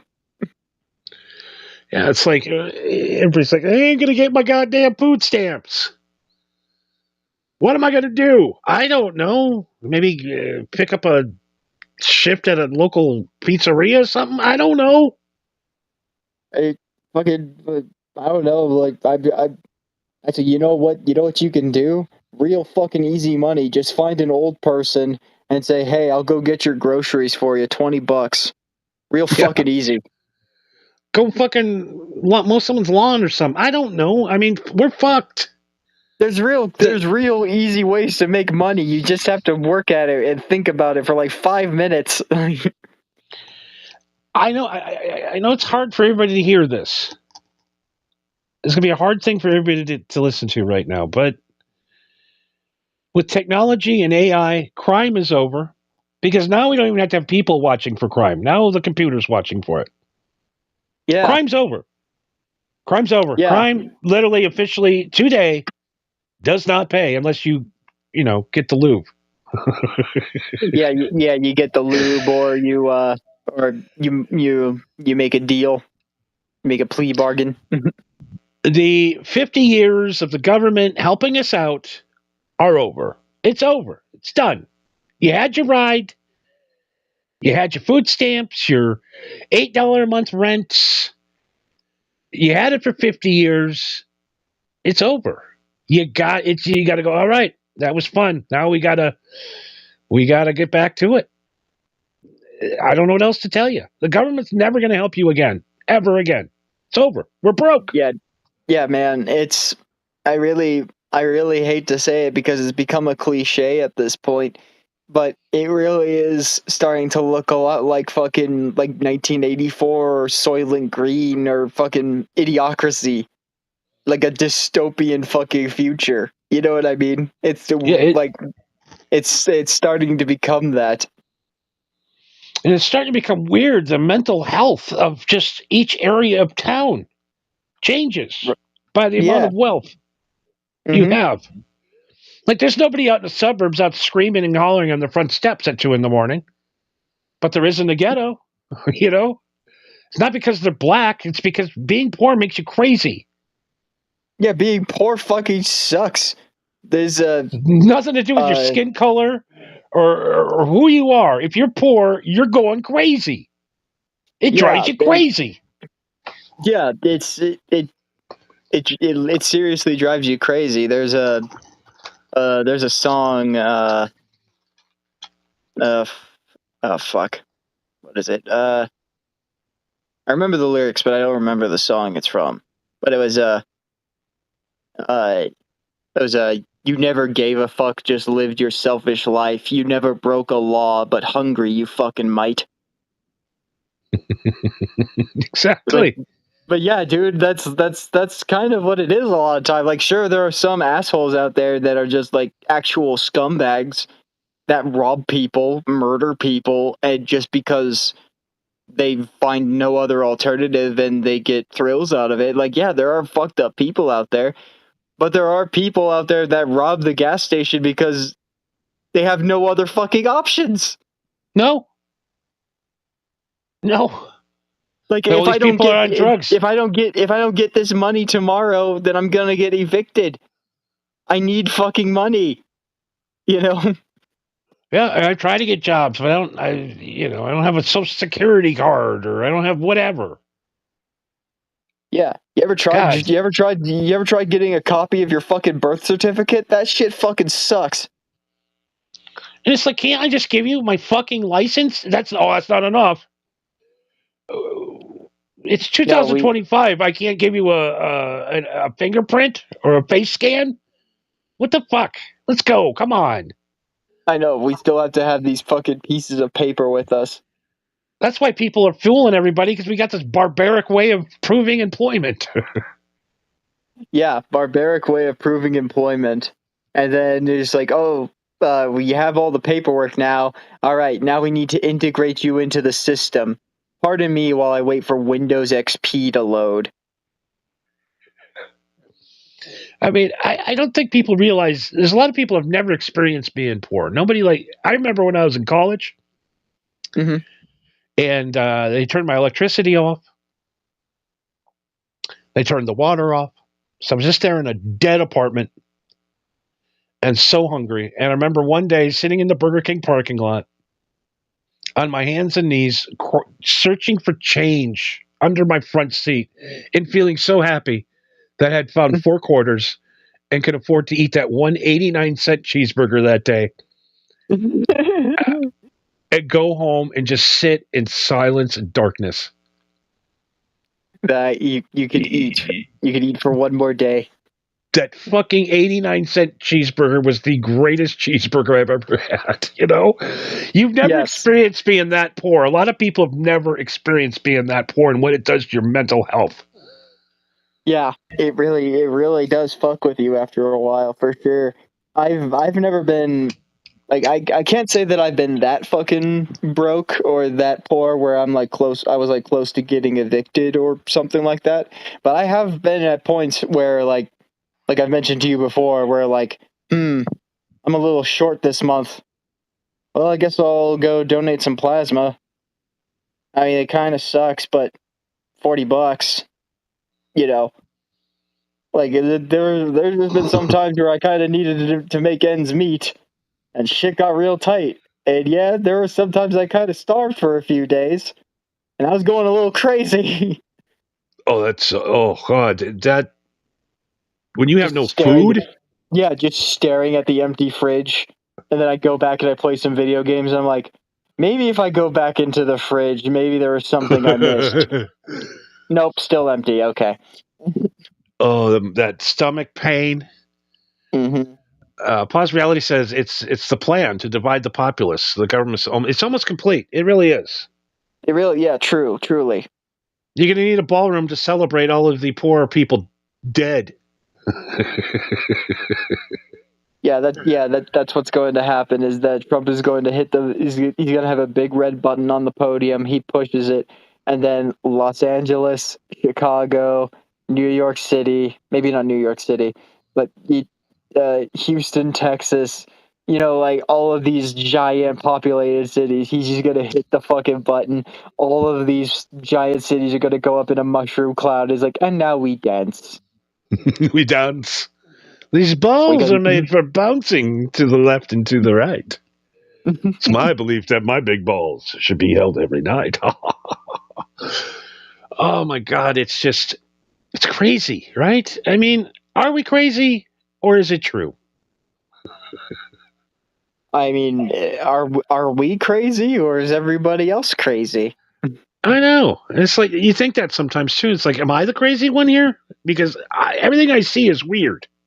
I know. Shit's, I ask myself that more often than I'd like to admit. Where I'm just like, am I just fucking crazy or is everyone else fucking nuts? I can't tell anymore. You know.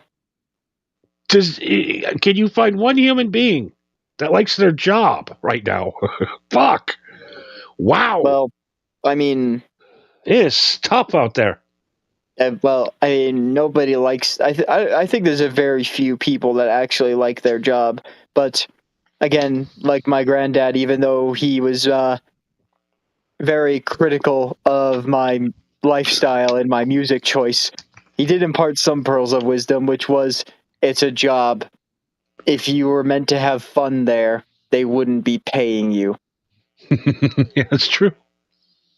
Which that is true. Yeah, everything I like to do doesn't pay me jack shit. Exactly. Yeah, you're not meant to have fucking fun. You're meant to work. If I just joined the Illuminati, officially, we'd be on our 2 feet. Oh, you would have taken me with you if you were part of the Illuminati. You would have brought me into your circle. Yeah, I want to start a new Illuminati club. I don't know if that's a thing. I think the Illuminati's the Illuminati. Yeah, I don't have any. My bloodline stinks. I'm fucked. We're all fucked. You got no royal blood in you. You might as well kiss your ass goodbye. Royal blood? Mm-hmm. I don't know if this is true, but a long time ago when Ancestry.com was like not brand new, but basically new by today's standards. You know, like it was like it's been out for a while and it seemed pretty legit. I went down the rabbit hole of looking past my ancestry, and I might be related to Charlemagne. Ooh. Maybe. According to Ancestry.com at the time, I didn't, it was just like, I'll just keep that in the back of my mind. It might not be true, but neat. That explains your uppityness. Yeah, it kind of does, actually. A little bit uppity. Real uppity. Yeah, it kind of does. Yeah. No, I'm not denying that. I do get a bit uppity sometimes. Well, man, do you have any idea how, like, the vast majority of my life I have been told, like, if someone fucks with you, you can't fight them. It's just like, I'm just supposed to stand there and let this motherfucker just insult me to my face and just do nothing. You know what I mean? Yeah, it's kind of comes with the territory now. Well, yeah, that's unfortunately the life that we live in, but none of these people would ever do that to your face. No. Ever. No. I mean, but that's because because for a long portion of my life, I've had to deal with people that would do that to my face. And then eventually there was a point in my life where I'm just like, you know what? I don't fucking care anymore. I'm just going to threaten you. If you don't shut up, I'm going to deck your fucking lights out. I'm not playing this game with you. Like, yeah, we're opposite. When somebody says something like that to me, I go, maybe I'm a sadist. I just figured that out tonight. Masochist, you mean? Masochist, yeah. Sadist would be the guy doing the masochist. Anyway. Yeah, I would be a masochist because I don't like doing the work. My favorite position is laying there. You know what I mean? I guess that would make you the masochist, yeah. I like to be on the bottom of a woman. That didn't come out right. Not that kind of a bottom. I'm a male. No, never mind. While you're ahead, Johnny. Just quit while you're ahead. Quit digging this grave. I'm a bottom boy. They call me. No, they don't. Don't use that. I love when guys give themselves like really homosexual, or the WWE reels. I'm gonna come on you, boy. I'm gonna come real hard. Yeah. There's a lot of promos that I've heard the WWE and WWF make where I was just like, no take two on that. You're just gonna roll with that. Okay. The best is the Scott Steiner one. You think there's a 50-50 chance you're going to win, but there's a 100% chance that your 50-50 ain't going to come about because there's a 125 chance that 50% of that is going to be better than what you think it is. Yeah.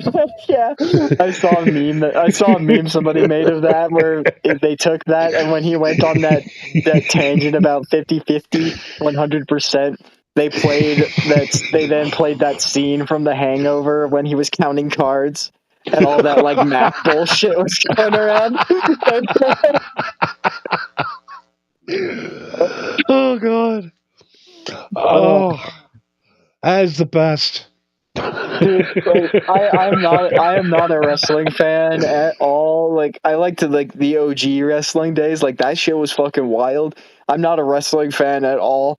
But there are just some clips that I find out of context that come out of the WWE where I can't help but laugh at it because I'm just like, what is even happening right now? A little bit of wrestling this week. I'll sneak it in before we get to the final bit here. That's a bit of a segue. They waterboarded a guy live on pay-per-view Sunday night or Saturday night. Okay, see, that's a thing that I've heard people say, that like waterboarding is like, I understand that it was very controversial back in like the early 2000s when it was used as a torture method, sure. But when I looked into like what waterboarding was, I was just like, I don't know, man. It doesn't seem that bad to me. You just put a wet towel over my face, and then I just can't breathe for a while. Like you're just choking me. Like Exactly. That's what waterboarding is. So everybody's right. saying that this guy was waterboarded on Sunday, but he wasn't waterboarded. Well, what did they do then? So they took a fish tank, they put it in the middle of the ring, and they took two big Gatorade buckets full of water and filled the fish tank up. And the guy took his head and stuck it in the water. That's not a waterboard. That's a fucking swirly. Exactly. And it That's was an a fucking... I quit. It was an I quit match. So he put his head in there and he pulled his head up and they asked him if he quit. And he said nope. And he'd stick his head back in the water. And they said that kids are going to try that at home. What do you mean? Kids have been doing that at school for like the last 50 fucking years. That's like the oldest like high school bully shit ever. Oh my God. So yeah, that's what wrestling is now. He got him with a cattle prod. Okay, that would kind of suck, actually. One guy took a guy and threw him like 12. He threw this guy 12 feet onto the announce desk. The cattle prodded him. I've thrown onto the announcer's desk. That's happened a lot in wrestling in the past. Cattle prod, that definitely would fucking suck. No, he threw him on the announcer's desk from the ring. Yeah, I know. That's definitely happened before.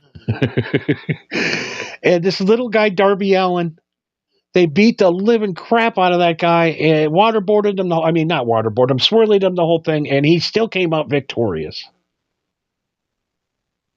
It's so real way to go, me, Darby. Damn it. I just know I can. If you try to drown me, I can still kick your ass. I know that now. Come on. Well, wrestling's got to the point where they have to drown guys now. What's next? They're going to start shooting them? Yeah, that's got to be it, right? They pull a fucking prop gun and they get like a blood pack.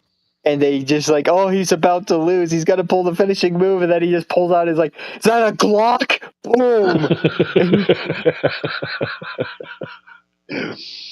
So yeah, I mean, if you like adult wrestling, AEW is the way to go. And if you're mentally challenged and you're 8 years old, then you watch the WWE. But you want to watch real wrestling where guys get drowned? AEW is the way to go. Or you're just like me and you watch old highlight reels of the golden years and laugh. Yeah, my favorite thing of wrestling of all time is Goldust when he got electrocuted and had Tourette's. He went on Howard Stern. He went on Howard Stern in character. There was some fucking crazy shit that came out of the WWF, man. Yeah, some dark shit too. A lot of gay shit. Some dark shit too. But one of my favorites about the WWF, like back in the golden years, was like fucking Andre the Giant. I fucking love Andre the Giant. He's great. But the thing about Andre was like, he wasn't a fucking wrestler. You know what I mean? Like he didn't fucking wrestle dudes. He was just a giant motherfucker that could toss people around like they were nothing. He wasn't a wrestler. He was just an actual fucking giant. You could do an event where that dude was just doing nothing but playing hopscotch and people would pay money to see that, you know? Yeah, the WWE, most of the wrestlers would have, like you said, 3 to 4 moves, if that. Yeah. And they would do the same match every time. And I'm like, why are we watching this? It's the same match with the same guys. As soon as Hulk does that thing with his leg, then he wins. We know that it's the same match.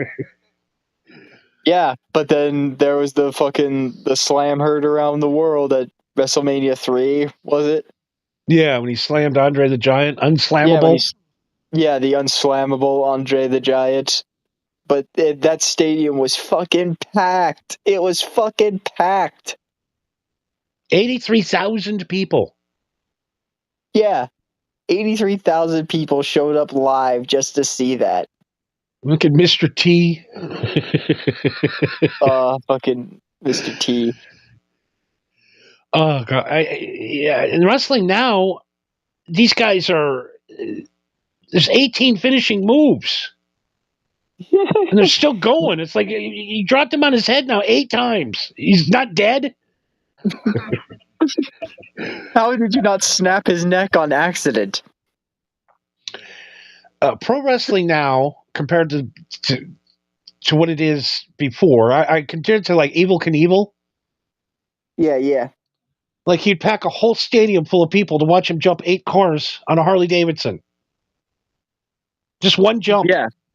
Yeah, and it wasn't because it was technically, it wasn't because like he knew, like it wasn't because they did the math or because they practiced or because they had experts on the field. No, this motherfucker just showed up on a Harley Davidson and went, "Yeah, I could jump that." Yeah, this drunk fucker's gonna. We know he's gonna crash. That's why we're here. Yeah, this is either going to be the most epic shit ever, or he's gonna fucking die. Like, And now there's a guy doing a triple loop, grabbing the edge of it, doing a Superman can triple flip, landing perfectly, and it's like, yeah, whatever. You know what I mean? That's how far wrestling's come. So it's like, yeah, it's super amazing, but Jesus Christ, I only got that AEW pay-per-view lasted 5.5 hours. Jesus, how much was the pay-per-view? $39. Not terrible. Yeah, but again, I'm not a wrestling fan, so if you say it was worth it, then okay. I mean, WWE's events usually like $80 to $100, so it's okay. So yeah, compared to that, yeah, that's pretty good. Yeah, but I mean, I don't know who can sit and watch 5.5 hours of anything. People who fucking pay to go and see that shit live. That's the whole point of fucking kayfabe, is that everybody knows it's fake, but they act like it isn't. Yeah, it's like that could have been cut down by about 3 hours. Yeah, But goddamn, the women are oh my god, the asses on these women. Oh. Ah! I just got some jog collar treatment.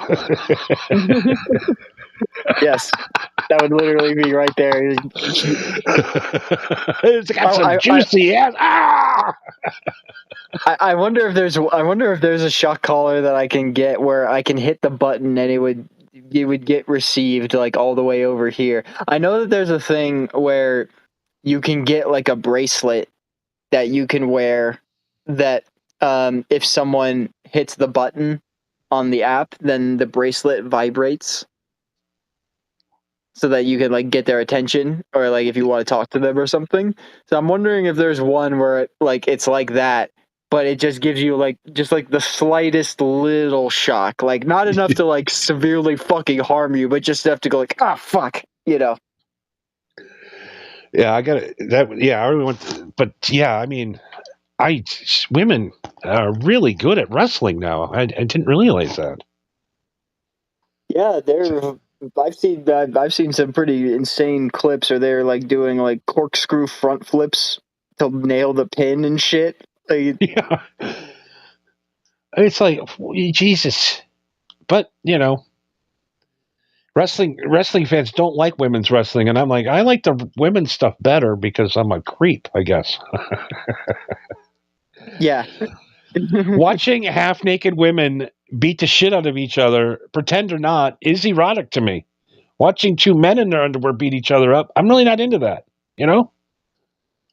But you watch it anyway so that you can get to the women's division. Yes, the women at Mira Sharapova. Ooh, baby. All right. Okay, Sky Blue, Talk about sky blue balls. I got hit again. Yes.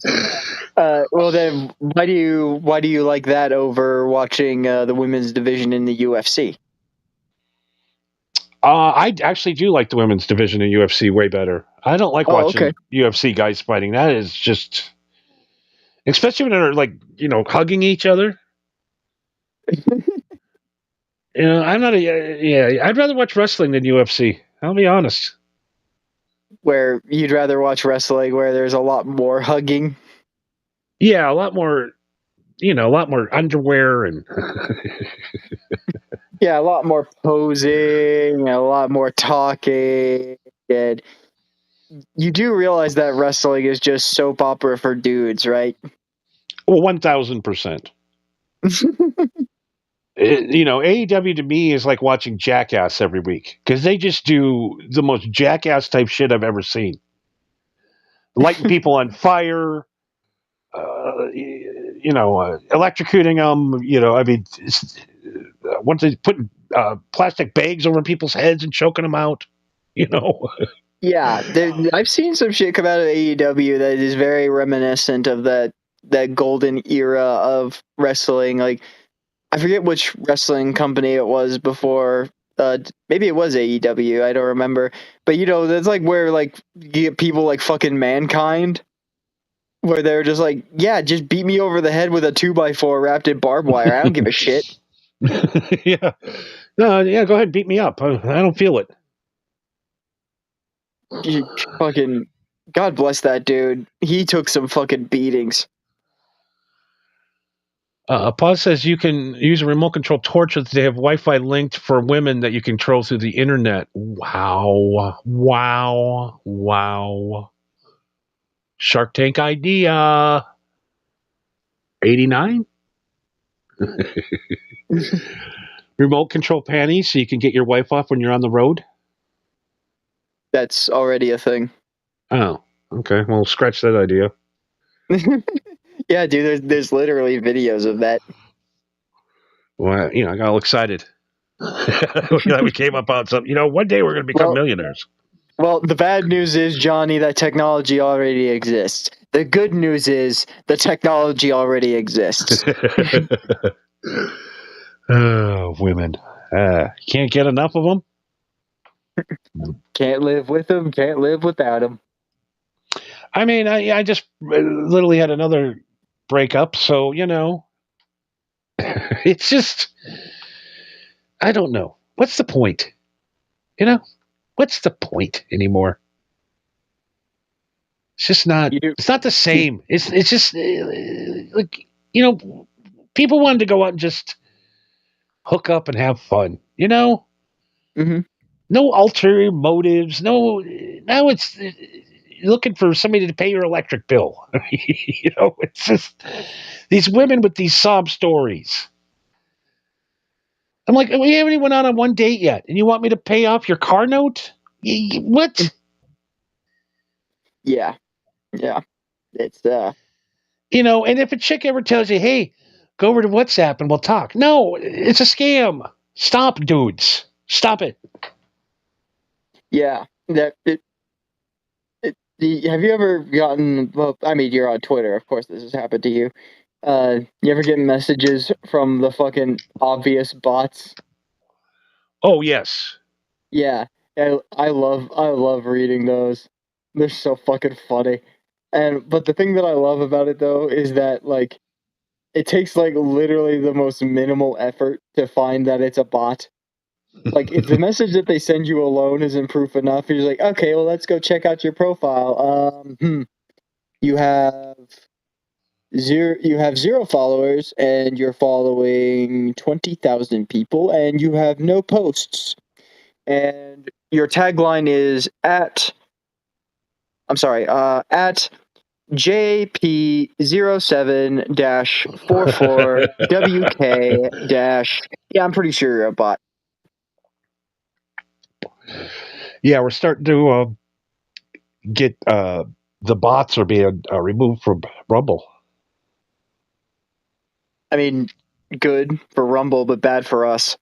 Yeah, I was like, because now when you sign into Rumble, you got to do this whole like pretend you're provide you're a human thing now. Wait, really? I signed into Rumble earlier, just like a half hour ago. It didn't make me verify anything. I just signed in with my Google like I usually did. Maybe that was just a limited thing because something happened this weekend here on Rumble. I don't know what. I tried to do a show on Sunday, wouldn't let me. Yeah, well, yeah, I didn't have to sign into Rumble before. You told me yesterday that they did an update, and then when I pulled it up earlier, it had made me sign in. It was like no nothing. I just booted up the app. It was like, yep, sign in. Like, well, that's new. So yeah, it's weird. I don't know, but whatever. That's their company. They can do whatever they want. Exactly. They're the reason why we exist. Because YouTube will get sick of it. YouTube will get sick of us eventually. Yeah, Mr. Cookie agrees. He says, "Yeah, UFC very gay." Yeah, that's the that's the opinion of two men that don't know how to fight. Well, I think I do. In my mind, I can fight. You think you do? But I've get my ass kicked way too many times over the years. Yeah, fighting mixed martial arts is very it's a very different way of fighting. No, I mean back in the day, nobody knew it. I know we did this bit before, but like, there's too many guys know UFC now. Too many guys know what chokeholds are. Too many guys know how to fight on the street because of this UFC shit. Yeah, well, think about it. Now, at one point in this country, we used to be allowed to just carry around a gun for fucking self-defense. So if somebody tried to fuck with you, you shot them. And then when the cops showed up, they'd be like, why is this man dead? I shot him. Why'd you shoot him? Because he tried to mug me. Case closed. Now it's not like that anymore. Now you shoot a dude, and now it's your fucking problem because you just killed a dude, or B, you severely injured a dude who tried to fucking rob you, and now he's suing you because you injured him. You know what I mean? Yeah, that's I carry a burner pistol at all times. Yes, so there are alternatives like that where like, yeah, you could get a knife, but then there are rules that say like, well, how long is the blade? Is it serrated? It's like, oh, dude. And also, you're not going to have that shit on you all the time. You know what you are going to have on you all the time? Your fucking fists. Exactly. Yeah, I like to do some karate poses to start to either make them laugh. Maybe that's the next thing you should go to. You should go to if the go-kart thing isn't working out for you. Maybe you should go take a karate class. Join the white belts. Yeah, that's the other thing. I'm going to be like Kramer in that Seinfeld episode of beating the shit out of 5-year-olds. Yeah, that's literally what I was going to say. That's going to be you. Yeah, I already did that with the BMX career. That was the most humiliating, creepy day of my life. Yeah, except that one. Except they pulled the joke on you. The staff pulled the joke on you that time. It's great. Oh God! All right, we got to get to. We are almost 2 stone, but we got to get to. You know what? Prepared show material. We have to get to that. Oh yeah, we actually have prepared show material. God damn. We've been talking this whole time. Holy fuck. I looked up at the clock and I'm like, no. What? Are my eyes? Man, we were supposed to be done 10 minutes ago. Yeah, we haven't even gotten through the clips yet. Fuck. So, those of you that don't know, me and Marco do a little cool show over on Twitch. And you can find the link on my page now, too, since he finally sent me a link for the first time ever. Over on my page. 2 now. So you can catch me over there if you're, a occasional listener of me. And a fan of Marco. Go over there. And we just finished up Mass Effect 3. Mm-hmm. The entire Mass Effect trilogy after under a year, probably like 10 months, give or take. We went through the entire Mass Effect trilogy. And now we're kicking off Halloween with another one of my favorite sci-fi video games. Dead Space, like we mentioned earlier in the show. And I will say that Johnny wasn't nearly as spooked as I thought that he would be, although I wanted to get this out of the gate right away, was we mentioned, you were having trouble with hearing certain things that like me and Paz could hear. Yes. So when I was getting the clips, I listened back to it and I was like, okay, so there were definitely some parts that you should have definitely heard, but then there were other parts where I'm just like, okay, that one was actually really fucking quiet for some reason. I was like, it might be a weird audio glitch for the streaming on your end, or it might just be your headphones. I'm not sure, but it might not be entirely your fault, is all I'm saying. No, it could be the phone also I use because every time I switch phones, like even like the intros and shit you do, I hear different instruments. You know what I mean? It's like, whoa, I never heard that Right. before. Where did 808 come from? There was no 808 before in this, Yeah, right. Yeah. So I still think I have severe PTSD from the ending of Mass Effect 3. Yeah, you're still numb. Like you would not stop talking about You talked about Mass Effect like 3 times through that playthrough, and I was how many times I've played through Mass Effect. I'm just like, all right, well, that's another playthrough done. On to the next game, and you're just sitting there going like, man, I just we're not felt playing. so robbed. Yeah, from the game that I can't move on. And it was No. throwing me off last night because I was having flashbacks of the game. And I'm Yeah. trying to get into this new game, and the game is almost the same game, looks wise. Right, it's a sci-fi universe, so yeah, there's going to be a lot of similarities. It's a completely different game, completely different company. But yes, I understand where you could just look at certain things and just be like, "Oh man, this looks like the collector ship." Like I'm waiting for certain characters to pop in, and I'm like, "We're in a different game, bro." Yeah, Come on, Johnny. man. Well, Johnny, it might be PTSD, but it's also the thing that all Mass Effect fans have, which is you beat the game. What do you do now? I know. Well, I guess we start the trilogy again. Like it's like that Roadrunner thing where he finally catches him and he eats him, and he wakes up the next day and he's like, well, "Now what am I going to do?" Yeah, exactly. All this work and all this effort, and you're still like coping with what happened and all this effort and all this time, and the whole time I'm like, Johnny, I am literally being murdered. Will you pay the fuck attention? Plus says Johnny needs to complete it as homework to make it right a little load. Well, Johnny does have his own copy of the trilogy apparently, so maybe he will rectify it himself, but he's going to have to play through the whole trilogy again. I know. I just got to learn how to shoot. I can give you a trick. Immediately cling to cover before you do anything combat-wise, just any sort of cover. And then when you aim, your character will then pop out of cover, then you shoot, and when you run out of ammo, then you take cover, reload, and then you shoot again. Okay. Sounds easy. Yes. Right? It's literally all I was doing throughout the entirety of the trilogy. Well, now that my go-kart career is over, maybe I will, this week, I shall devote to, solving my PTSD of Mass Effect. Rectifying your wrong, you mean?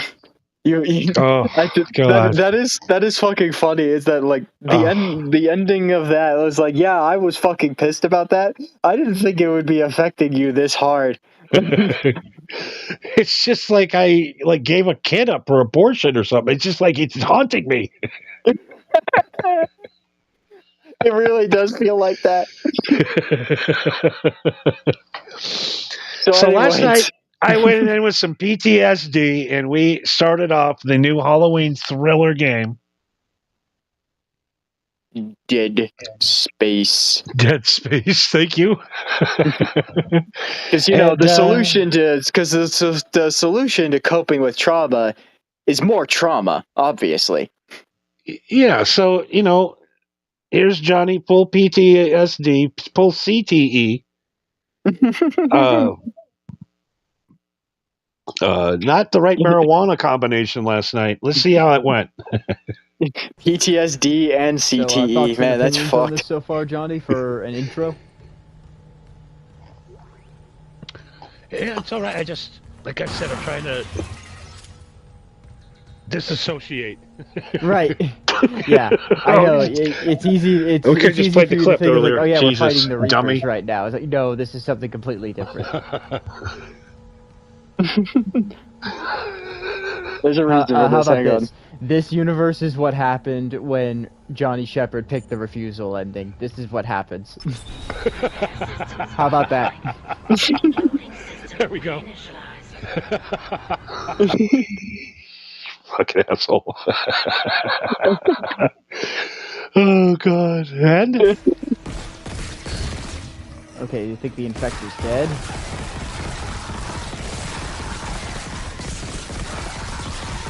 It's some good old-fashioned family fun. Oh, God. Oh, no, fuck. Get away from me.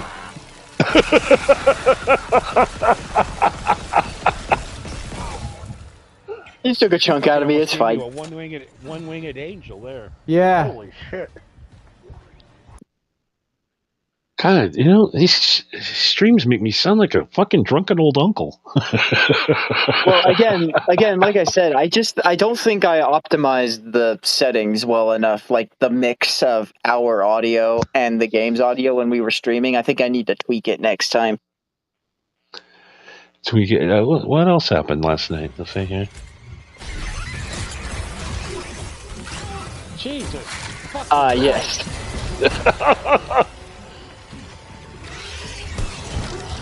That's fucking ridiculous. God damn. What's up, buddy? Yeah, you want a hug?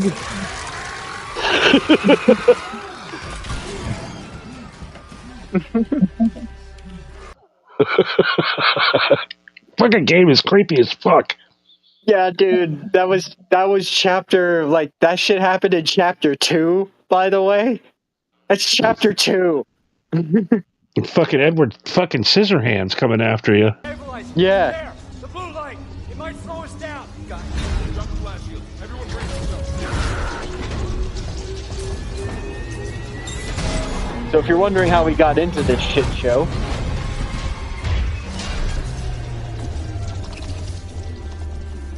Yes, it's completely We're different here to tonight fix than your it did ship. last night.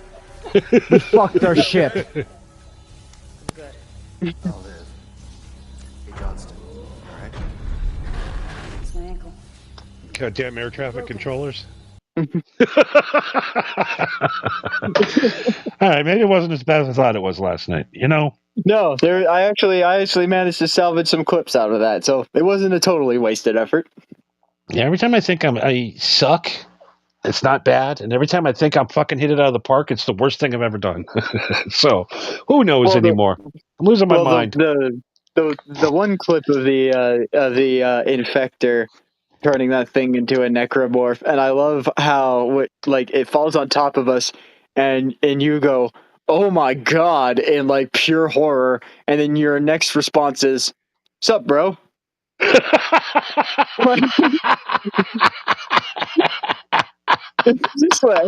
just the immediate 180 of like, oh, hey, what's up, man? That's me in real life. I try to be friends with things that scare me. I mean, that's not a bad strategy, but unfortunately, at Dead Space, that is not going to help. Yeah, being a pacifist hippie never goes over well in fighting games. No. I got to say something before we leave tonight. You got to check it out. You got to go check this out Monday. It's Halloween weekend. You need to Get the app, put it on your TV, put it on your surround sound, because next week we are going to scare the shit out of you. Monday night at 10 p.m. Pacific. Yes, sir. We're going to be streaming Dead Space and all of our Monday night streams on Rumble as well. So those of you who are listening on Rumble, you too will have the opportunity to watch the Monday night streams. But to watch the rest of the streams that I do by myself, you got to watch that on my Twitch stream. But you get more of us on Monday and Tuesdays on Rumble, at least. I mean, we start your week off so great. You don't even need us for the rest of the week. Yeah, this is something that we thought about doing for a while. It was something that I wanted to do when we started Mass Effect, but I just didn't know how to do it at the time. And then I think it was after Rumble had an update, or you got your laptop or something, and you told me, you was like, you know what? I think I could actually stream this. Like, I think we could actually do this. Yep, it's we're getting a little better every week with our technology. One day we'll catch up to the rest of you. It's your fancy equipment. I know. That's the one thing that's fucking killing us, is that we sound like we're using equipment from 2008 while everybody else has like a fucking neon sign in their bedroom that has their fucking tag on it. Like, dude, I'm talking into my phone right now. Can you slow down? Oh God, it's still you know. We still put a quality program out, even though we ain't got a lot of it. We ain't got a lot, honey. Or how's it go?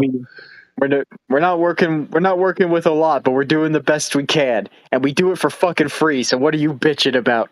Yeah, some would call it a shoestring budget. Actually, it's it was a quote that I heard. I heard George Foreman say that I fucking love, where he said, "When I was a kid growing up, I would say that when growing up, we weren't poor, we were po, because we were too poor to afford the other R."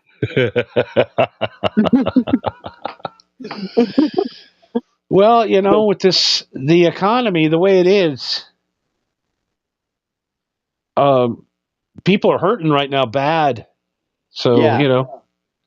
Well, here's the kicker of that, is that all these people that have all this tech and all these bots and mods and all this other shit, yeah, you got to spend money to make money, and that's how that works. But one day they're going to outgrow themselves, and they're just going to stop doing this. But the benefit of us doing this for free is that it stays free no matter what happens. Absolutely. You get what you pay for. Yeah, literally the only thing that's going to stop us is us. That's why we do it for free. Thanks to Elon Musk and the satellite in the sky. Yes, thanks to Elon Musk for providing me an actual decent internet service.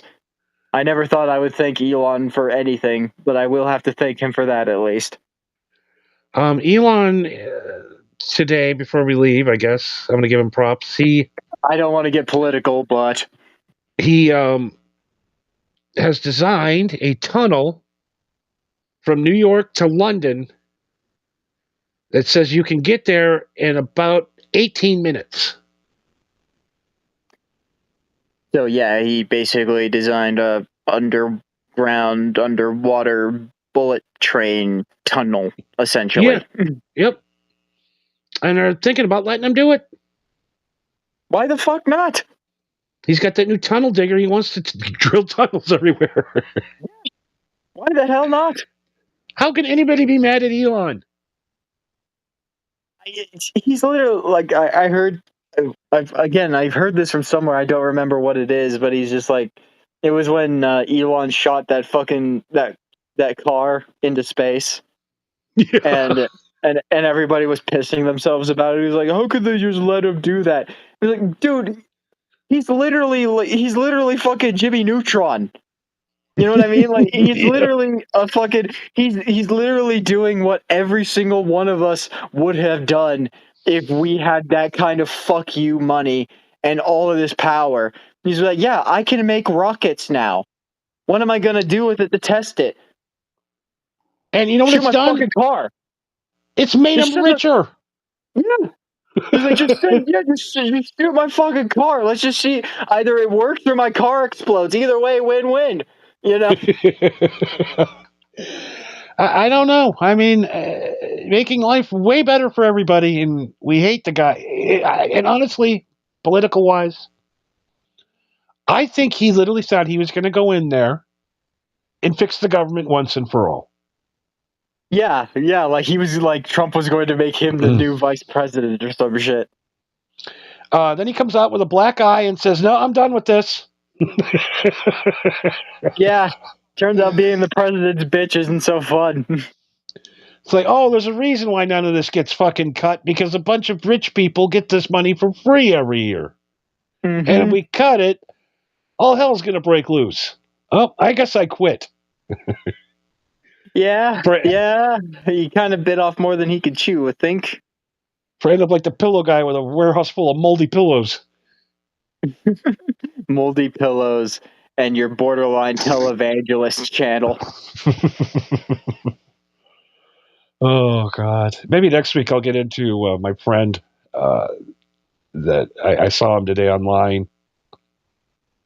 And it made my stomach turn. Because he's standing in Washington, D.C. talking about God and Jesus. Okay. And I'm like, oh my God, how much money did you give these people?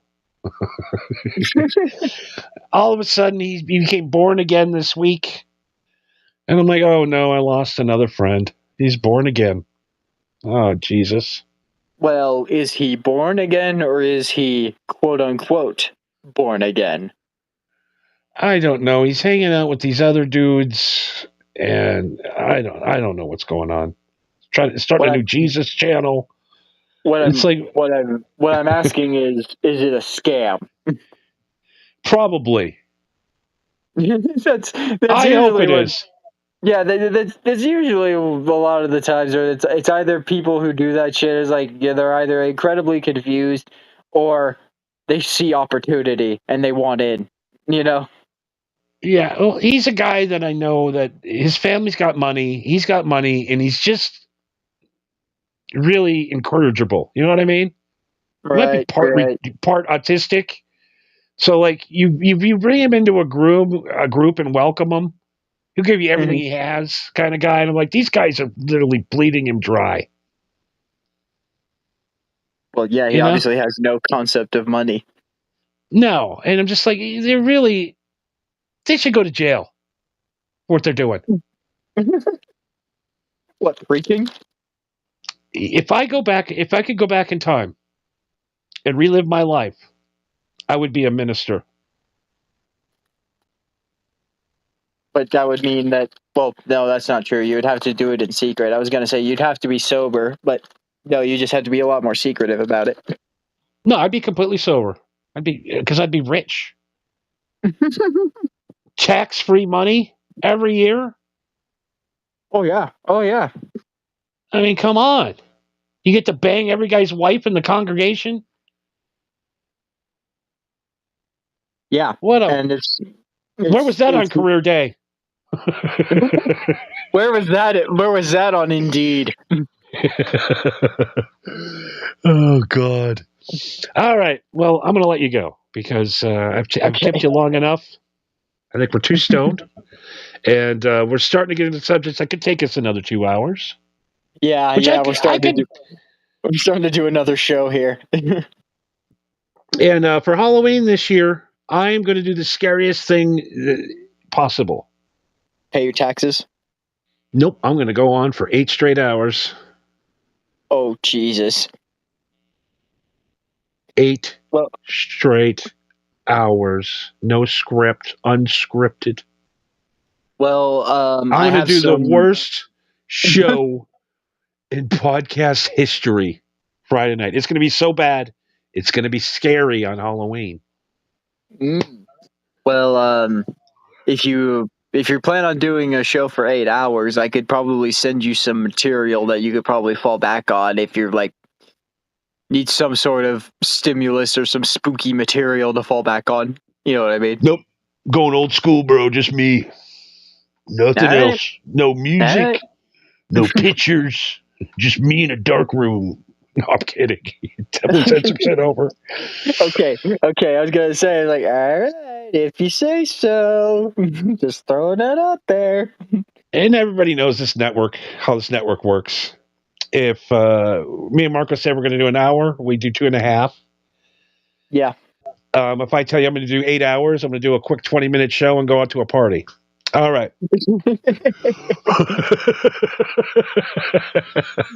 Yeah. Anytime you dedicate yourself, like, I'm gonna go the distance. You quit before you're even halfway there. But then when you're just like, all right, I'm just gonna do a quick 45-minute hour show, you go on for 3 fucking hours. A shout out to Axl Rose. Firing his drummer. Spent 10 years since he was Axl Rose. He finally flipped out. I've been waiting. We've been waiting. He's been behaving himself, going on time. He sounds like Herbert the Pervert now. He's singing. Okay, so we finally figured that out before we leave tonight. He did not fire the drummer. For some reason, the only thing going through his ears was the bass drum at like 4 times the volume. Okay, yeah, that's so loud. that's why he threw the microphone at the kick drum and then he went up and kicked it physically and stormed off the stage because none of his ears were working, his in-ears. So that's it. Well, that's all I got on that. Okay. I'll play some more clips on tomorrow night's show where there's no copyright problems. Yes, so there's no copyright issues. But yeah, that does make a little more sense, although I was kind of hoping for another Axl Rose freak out, to be honest. Well, we need more of them. That's why you go to the show. You want to freak out. You want something cool to happen. Yeah, I want to see some crazy shit happen. I want to see someone's hair catch on fire on accident, you know?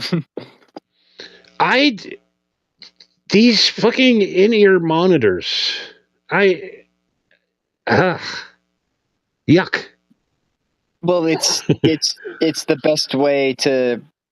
It's so that you can get a proper mix of everything, and also so that you could hear it all without going deaf. Yeah, well, I like the old school, I get that. I'm like that too. I get that, but I also like having my hearing. Yeah, I guess ask Pete Townsend. Yeah, exactly. Yeah. All right. Well, let me find the outro here, and then while I'm doing that, you can take us off there with all your plugs and so forth, and let people know where to find you and how to do your thing, and with the ding and the master. Do the thing with the plugs and the names and the links. And the Halloweens and and the spooky space zombies. But yes. By the way, before you know, kids in my neighborhood, I will be handing out candy from my van. I have it spray painted on the side and everything. Nope, my mystery machine. I got smoke, and there's going to be smoke coming out. Oh, fuck yeah. Yeah, I forgot. You got a mystery machine. And I'm going to sit on the edge of the bed and hand out the candy in my wrestling attire. Nice. I'm officially, dude, you broke me. I'm a nerd. Well, I didn't expect Mass Effect to be the game to break you, but wait until we get into the Warhammer rabbit hole, because like I've mentioned many times before, I think you might be a secret Warhammer nerd, but you just never knew the what is it? You just aren't enlightened by the wisdom of the Emperor and the virtues of purging the galaxy of the Xenos and the Heretic. But you will learn. I hope so. If that piques your interest, then maybe we'll play Warhammer sooner than later. Yeah, since my driving career is over, sadly. Well, the thing that I love about Warhammer though is there's a meme that I saw that summarizes it perfectly, where it's like a stick figure just like in the fetal position. It's like, man, I hate myself. And then another stick figure like just like grabs him and motions him over to a table that just says Warhammer 40K, and he just like and he just like and he just like sits down and plays it. He's like, wow, I hate the Xenos so much more now. It's like, yeah, that's what Warhammer is. Oh, please. Oh God.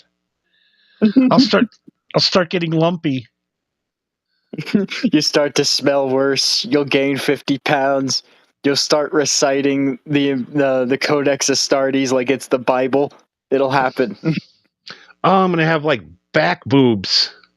Yeah, you're gonna have back boobs and bingo wings. Ugh. What are you doing to me? See, you thought you were ringing me in, but no, it was all a clever trap. Yeah, this is like intervention. Yeah, maybe if I turn you into a nerd, you could find a hobby and you can find like-minded people. Yeah, I already cut my drinking down 90%. So Yeah, God you damn have it. plenty. You have plenty of time for hobbies then, and nobody says you can't drink while playing video games. It probably doesn't help, but no, drinking and video games, like drinking and driving. yeah, I've tried drinking and playing video games. It just makes me motion sick. I can't do it. All right, well, that's all we have time for tonight because I am too stoned. I don't know about you, my friend. I got that grape ape in me. Oh yeah. That grape ape has been knocking you silly for like the past few weeks. I can't find it anywhere in my dispensaries, but I've been keeping an eye out. I've been sniffing. I've been asking for it. It is the best. It's retro, like retro gaming. Yeah, brother. I don't know what's wrong with me. I seem to be back in more of my normal mindset tonight, so hopefully it will continue. Yes. God bless, that was rough. All right. So yes, please check us out on obviously here on YouTube and Rumble at the MHH Network, but also on my Twitch channel every Monday 10 p.m. at Marco V193. Do it. Just fucking do it. But if you don't have Twitch and you're on Rumble, then we'll see if we can make that happen. We haven't tried it yet, but fingers crossed. We're also on X at Marijuana Happy and at Marco V with 2 E's 193. Please feel free to make a post about us or send us a message about how much we suck, because we already know. Trust me. We are very self-aware. It may not seem like it, but we very much are self-aware in that regard. Yeah, I mean, you want to trip us up? Send us an email that says you like us. Yeah, exactly. Send us some actual nice messages, and that fucks us up way worse than the bad ones do. I know. It's pretty much just like looking through the mail, just like bill. Oh, paycheck. Not bad.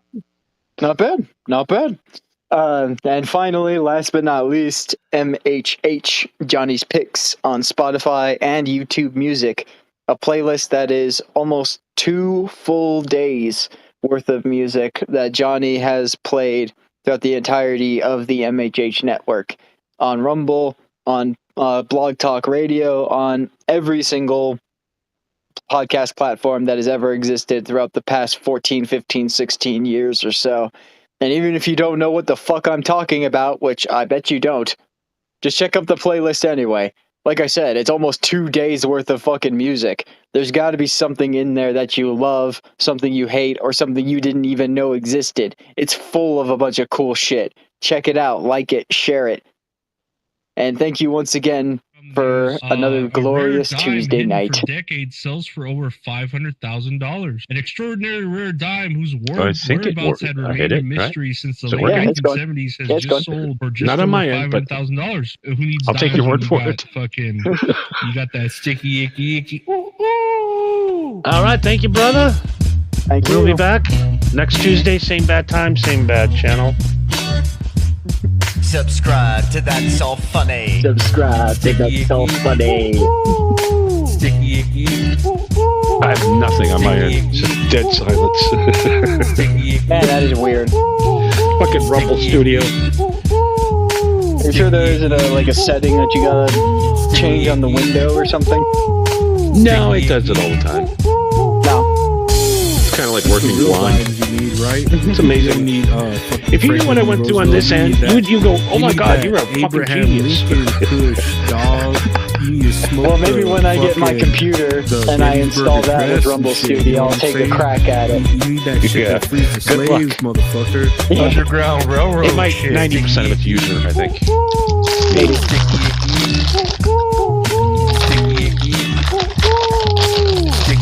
All right, my friend, we will see you next week. For sure. See you Monday.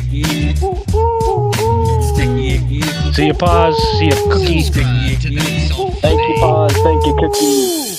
See you next time, brothers. You need that Underground Railroad shit. You know what I'm saying? You need to smoke Ladies that. and germs. You need fucking, yeah, that's what you.